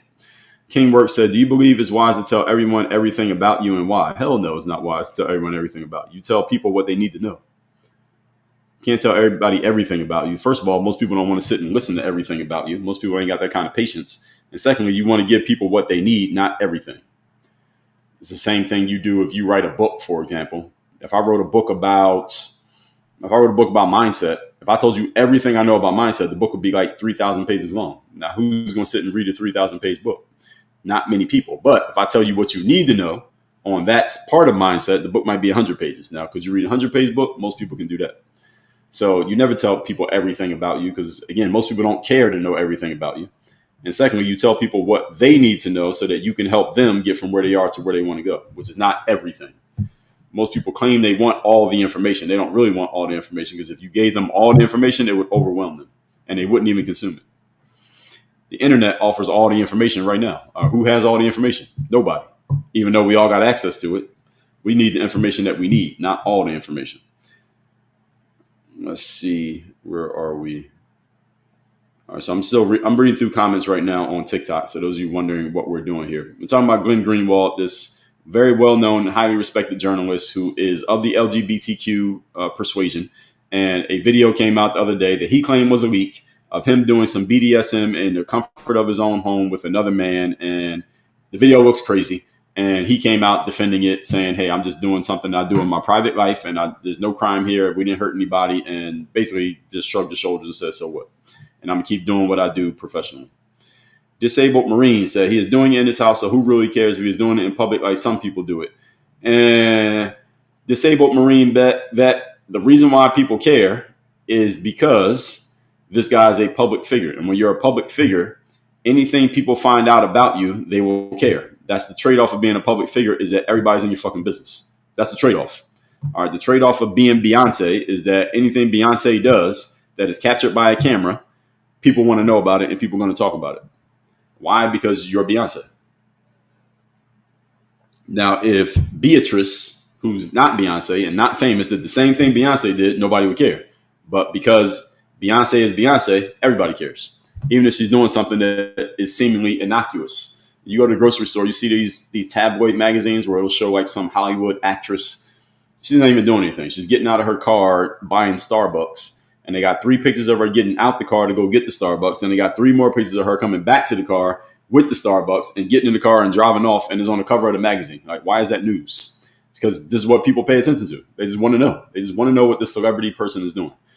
You have to understand, a lot of people live their lives vicariously through others. So when you become a public figure, there's a bunch of people who the most interesting thing in their life is looking at what's happening in your life. T.I. had a song called My Life, Your Entertainment. You remember that song? Who was the singer on that? It was T.I. and what was that, Usher? You remember that song, My Life, Your Entertainment? That's what it is. A lot of people are entertained and fulfilled, for lack of a better term, by watching what famous people do, because what that person is doing themselves is not interesting. So they got to look at other people. Most people's lives are very boring and uninteresting. So they connect themselves to celebrities because that gives them something to be interested in, because their own life ain't interesting. So if I look at Taylor Swift's life or Glenn Greenwald or LeBron James, that gives me something to get excited about. So that's the answer to your question, Disabled Marine Vet. Jermaine said, did I ever play ball in college? Yes, I played in college and I played professionally. Lacey, you're welcome. Freedom said, it's not what you know, is what you can prove. Pretty much. And it's who you can convince of what you can prove. Because, see, you can think you prove something, but if you can't convince the person you allegedly are proving it to, it doesn't matter. So it goes a step further than that. Carol Ann Collins said, he's testing the waters. This is Pride Month. See, this is what some people say. He's just throwing it out there, and maybe he did it on purpose, leaked the video on purpose because he's testing the waters. Some said. Again, we'll never know. We're at 39,000 likes, folks. Amazing. Can we get to 40,000? We're almost there. 40,000 likes, please. Marky said, did you lock the door? Your son hasn't been around. No, because he's not excited by the things that I'm doing in here. All right, there's no toys in here, so he doesn't come in anymore. Once he realized what I was doing, humans are pretty quick learners. All right, he realizes that if he comes in here when he hears me talking like this, he knows what I'm doing. I'm sitting here talking, and this is not exciting. He's got some new monster trucks to play with. That's much more exciting than anything Daddy's doing in here. So no, the door is not locked. It's actually unlocked, but he ain't coming in.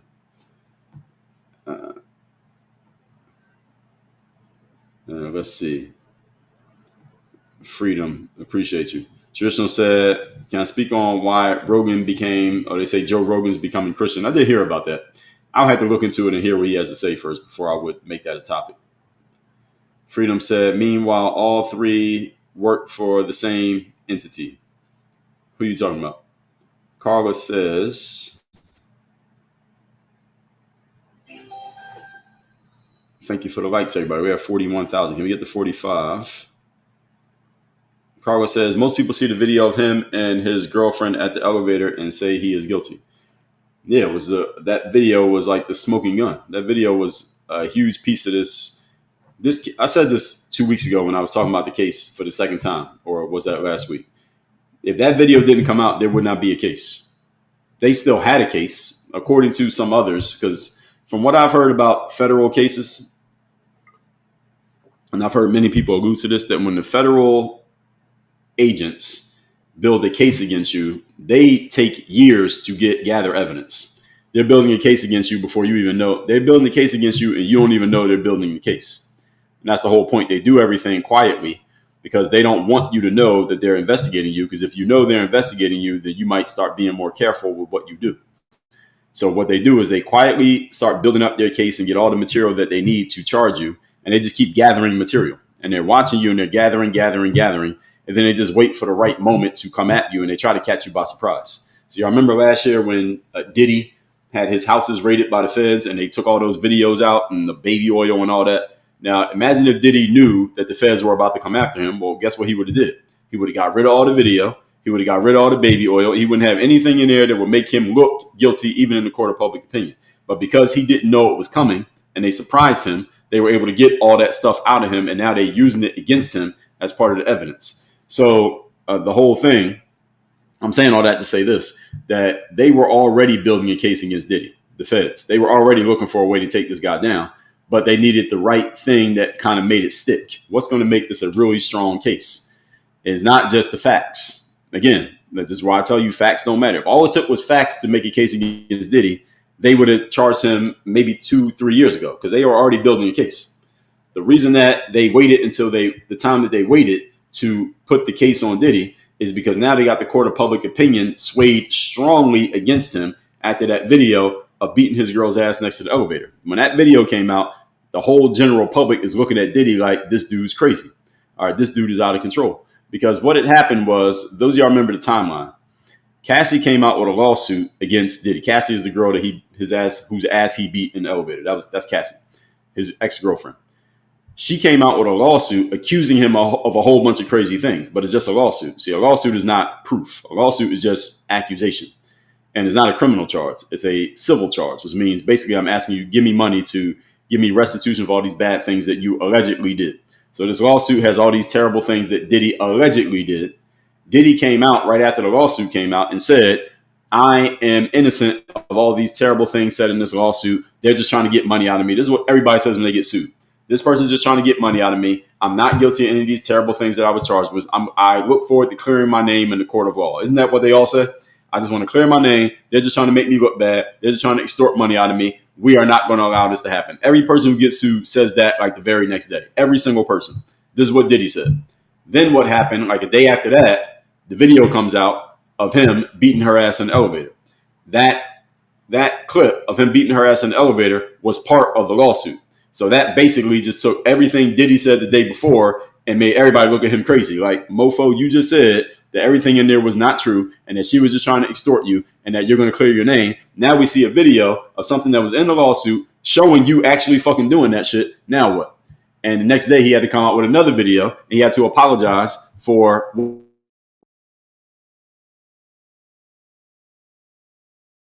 And basically he's saying the exact opposite of what he just said 2 days ago.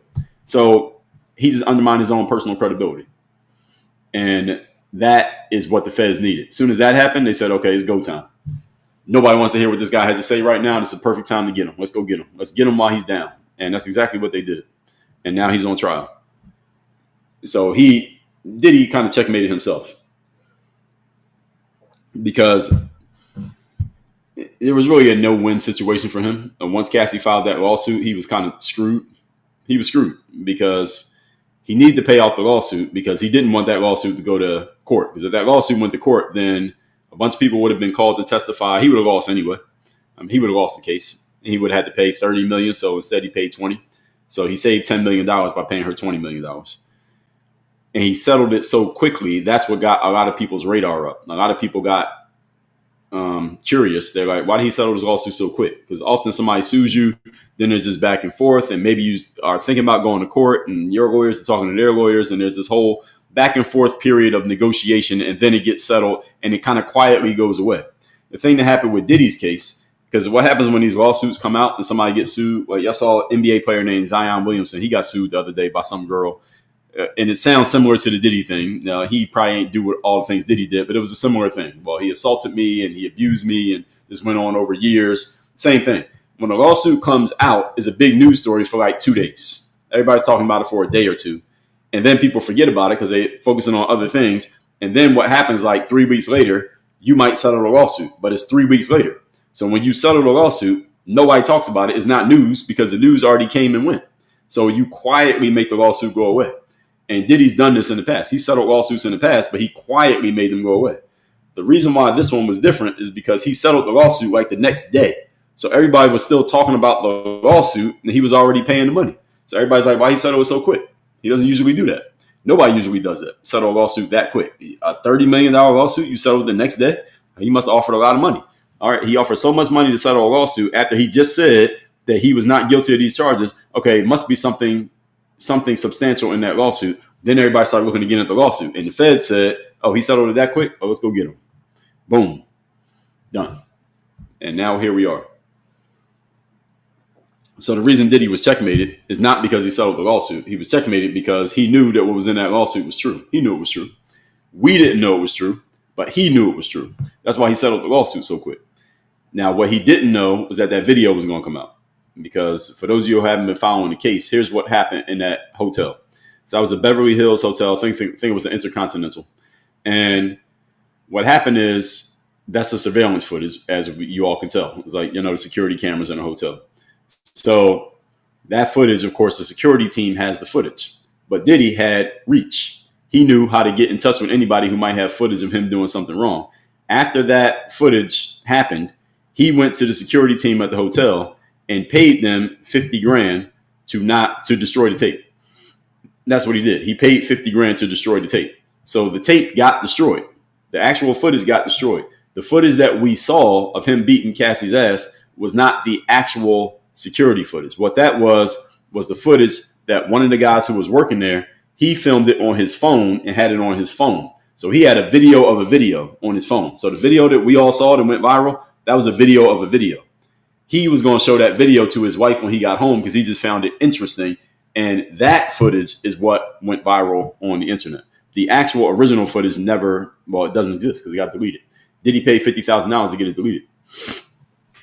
So Diddy was probably guessing this is where he got checkmated. Where Diddy got checkmated was that since he knew he paid $50,000 to get rid of that footage, he could just deny everything in the lawsuit, and there was no proof that anything in the lawsuit was true. He didn't know that there was still proof out there because that security guy had filmed it on his phone. Diddy didn't even think that guy might have it on his phone. He didn't think to go get that guy to delete it. And it was probably too late anyway. So then he pays the lawsuit off and says none of that's true. He just paid it off, made her go away. Then the video came out like, oh, mofo, you was lying. So again, he didn't know what he didn't know. So you got to be careful what y'all do out here, especially if it's on camera. Because once it's on camera, now there are copies of it. And once it gets on the internet, it never dies. That's pretty much how it goes. Freedom said, how about Trump pardoning Larry Hoover? Yeah, I heard about that. But the guy still got all that state time, so he's still in jail. So I don't know. What are we supposed to do with that? So let's see. Where were we? All right. So Dazzling said, Democrats saying Trump lines up with the Antichrist. That ain't worth a conversation. We talked about Trump so much here. I will talk about Trump again, of course, because Trump is a gift that keeps on giving, but not that topic, what you just said. Someone said about Dems having relations in public on camera in Congress. Nah. Jermaine said, give your son time. He'll be coming and pretend to be like his dad. Yes, eventually he will. Right now, he's still in the toys phase. So someone said, Harvey. We might get to Harvey once we get through the whole thing, because he's going back to trial. So Candace Owens is doing a investigative journalism deep dive on the Harvey Weinstein situation right now. So we'll let that one play out before I say anything about it. Chloe said, did I believe the crazy conspiracies about Diddy before this? Name some of those conspiracies, because a lot of those were not conspiracies. They were rumors. I wouldn't call them conspiracies. They were rumors, but there were people talking about this stuff 25 years ago. Wendy Williams got ran out of New York for saying that Diddy was gay 25 years ago because he had enough pull to get her out. Oh, the guy who was Diddy's supplier. Oh, yeah, I saw that video of that guy. I know you're talking about Dazzling Diva. I think I'm finally understanding your English. There was a guy who was saying, yeah, he was working with Diddy and he got hired to do the parties. And y'all saw that. I'm okay. Said the prosecution has revealed Diddy behavior to uphold the lawsuit. Yeah, well, the lawsuit was paid off. The thing is, the lawsuit was just something that they used as just an entry point to what they were going to do with their case. They already were building a case before that lawsuit. And Cassie was going to be their star witness. So they knew that Cassie was coming. I talked about this last time I talked about Diddy trial. Is that I believe what they did was tell Cassie, we're going to grant you immunity. Just help us take down Puff. And Cassie was looking at all the stuff she was telling the investigators. And either she or the investigator said, you can actually sue him and get a lawsuit out of this. So she goes and does the lawsuit. The Fed said, all right, go file your lawsuit first. See if he settles. He settled. She got $20 million. The Fed said, we're going to grant you immunity because technically you could be a co-defendant in this case because you were doing some of the stuff we're accusing Diddy of. We're going to grant you immunity. You just be our witness and testify against him and give us all the information we need to take this guy to trial. Because if Cassie would not cooperate with the feds, they would not have a case. Without Cassie, there's no case. Oh. What I believe happened here is that the feds were watching Cassie and trying to figure out, because if we're going to get him, if we're going to charge him with RICO, there has to be a co-conspirator. So who else was in it? And we need the closest person to him. The closest person to him during this whole time was the girl. We need the girl.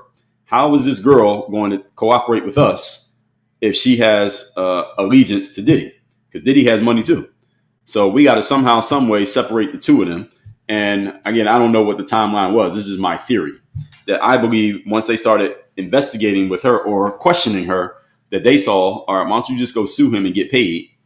And that was enough for her to say, all right, now I'll cooperate with y'all. I'll take the immunity and I'll get on the stand and, spill the beans. So that's what I think happened.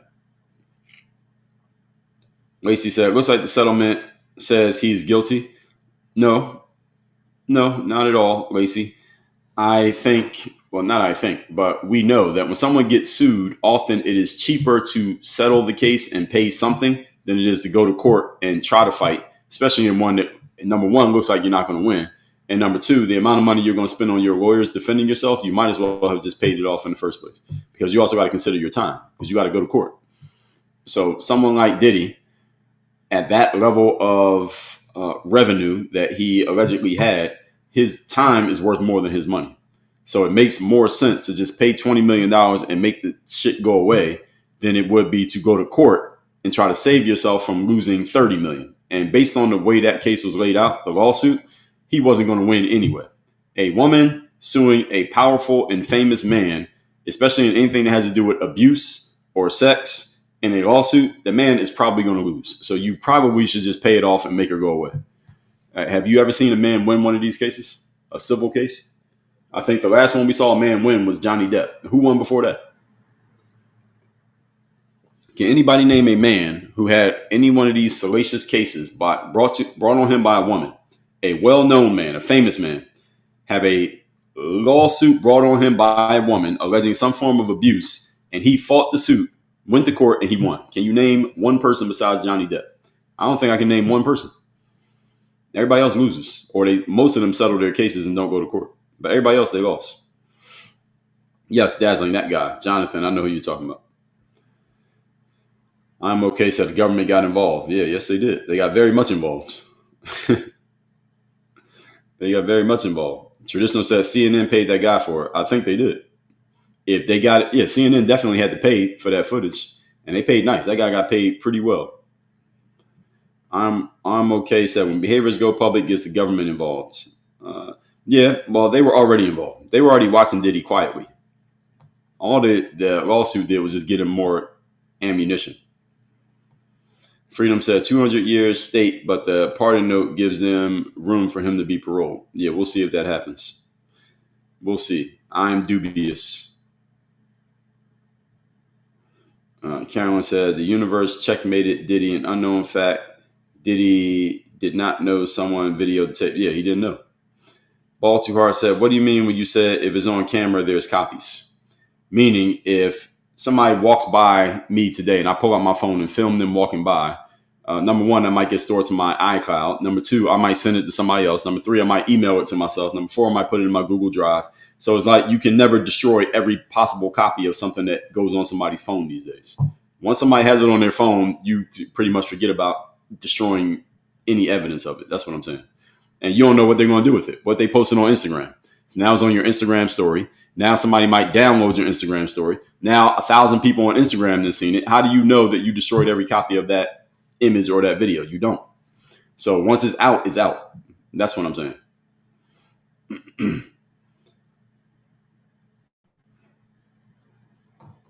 Lacey, yeah, well, that's what happens when the feds are after you. If they want you, they're getting you. Now you might win, but they're going to make you go to court. Now imagine how much money did he spend on lawyers for this case.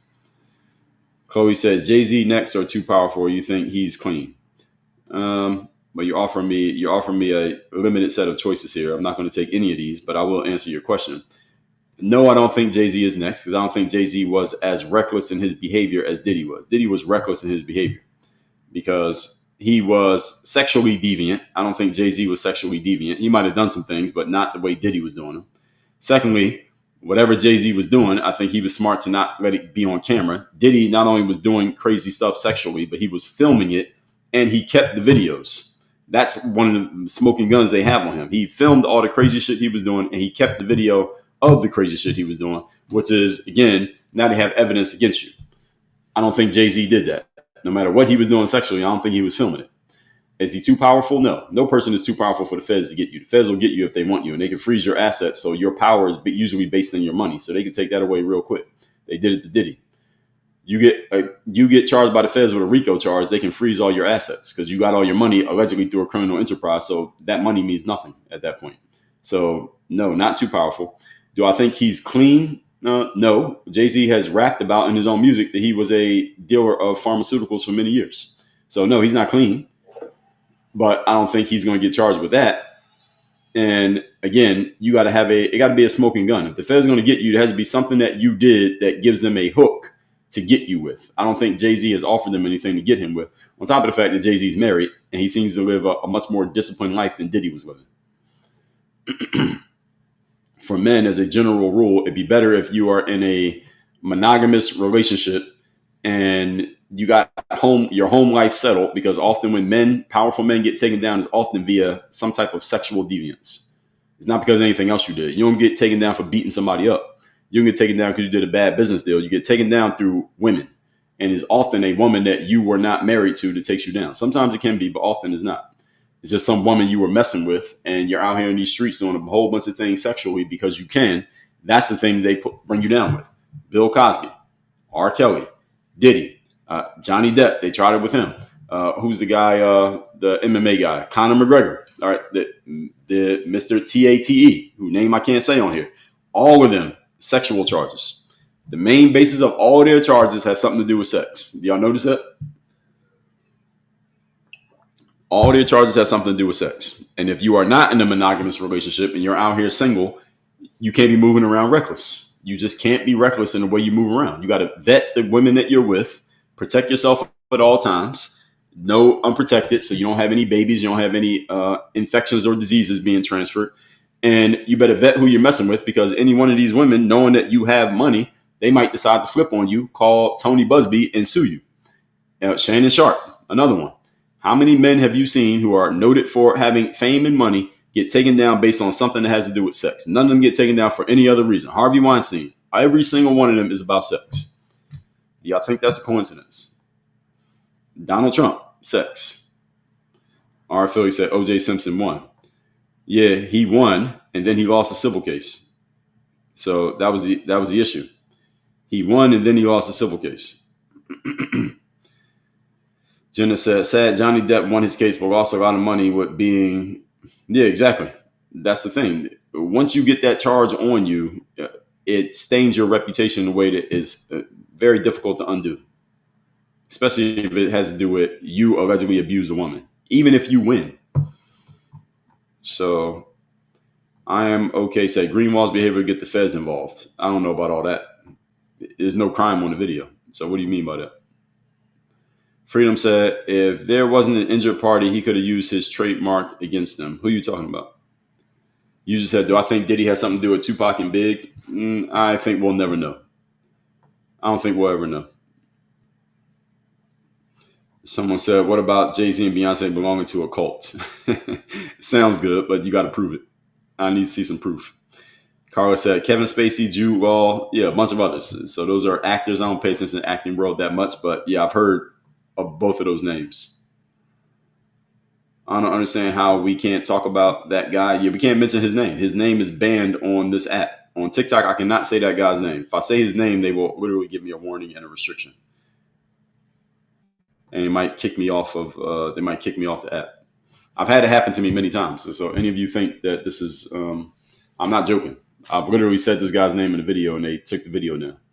So what we are going to be talking about in the future, and by the way, I do these live streams Monday through Friday, 8 a.m. Eastern.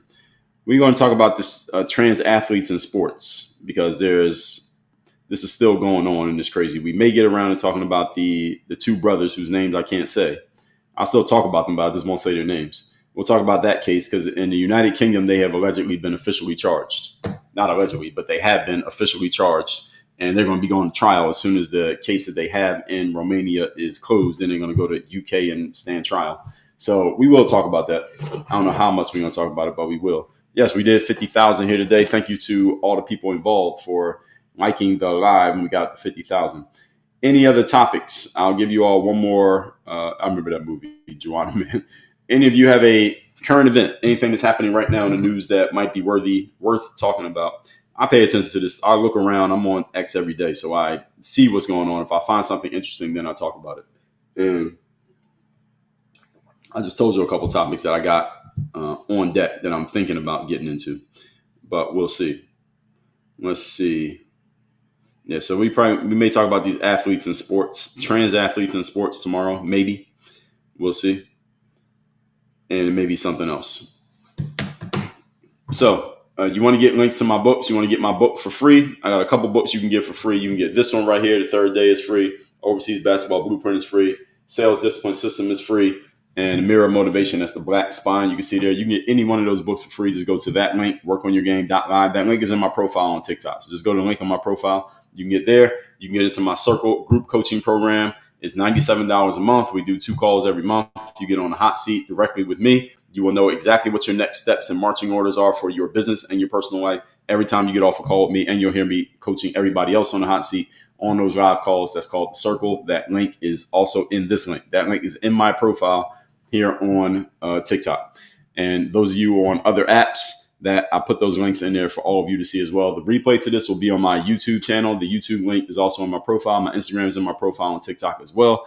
And if you have any other questions, needs, or concerns, send a direct message. My assistant will get back to you through the DMs and send you where or give you whatever information you may need moving forward. Everybody have a great rest of your... Yes, the bundles. We got bundles. We got a bunch of different books. Jen, I've written 41 books. So we got different bundles. We got different offers. We got different packages for different things depending on which books you want. So each one of those is a different entry point. So each entry point offers different bundles. So it's not all the same. So go to workonyourgame.live. And again, you can click on the links. The links will be on that page. That link is in my profile. So click on that link. It'll open up a page that has actual links. TikTok, you can't use links. So I had to do it this way because they don't let you use links on TikTok. So go to that page and you'll see all the different things that we have, all the ways that you can engage, where you'll see my YouTube link, my email, get on my email list. All the ways you can engage with me and what I'm doing are all at this link right here, workonyourgame.live. That's specifically for those of you who watch the live stream. If you like the live stream, here's what to do next. I'm going to show you what that page looks like, and then we'll wrap this up. So I made this page specifically for those of you who watch the live stream. So as you can see, it says right there, like the live stream, here's your next move. You see that? So we thought of everything. Okay, so we got a whole page just for you all who watch the live streams. Work on your, that's this. So that link you see right there, it looks like this. And as you can see, who's that? That guy sitting in front of a bookshelf wearing a suit. That's me. So workonyourgame.live. That's where you can see everything that you need to take your next steps is all here on this page. That's that link right there, workonyourgame.live. And let me just answer a couple more things that people said. Silver Keys said, first time in here is very interesting. Well, thank you. User said, you remind me of a lawyer. I remind myself of a lawyer, but I'm not one. Lacey said, always interesting conversation. Thank you, Lacey. Chloe said, thanks for answering everything. You're welcome. Carla, thank you for being in here as usual. G Black, good to see you. Someone said, do I think Brittany Griner could check me playing ball? Well, she is like 6'8", so she might have a chance. But when I was actually playing, no, I destroyed Brittany Griner when I was playing. Now, today she might beat me, but back then, no. So, Silver Keys, appreciate you. And Joe Byron said, I love you, man. No Diddy. Yeah, no Diddy. All right. I like Diddy's music, but not anything else Diddy's doing. So everybody have a great Tuesday. I'll see you all tomorrow, 8 a.m. Eastern. We out of here. Work on your game.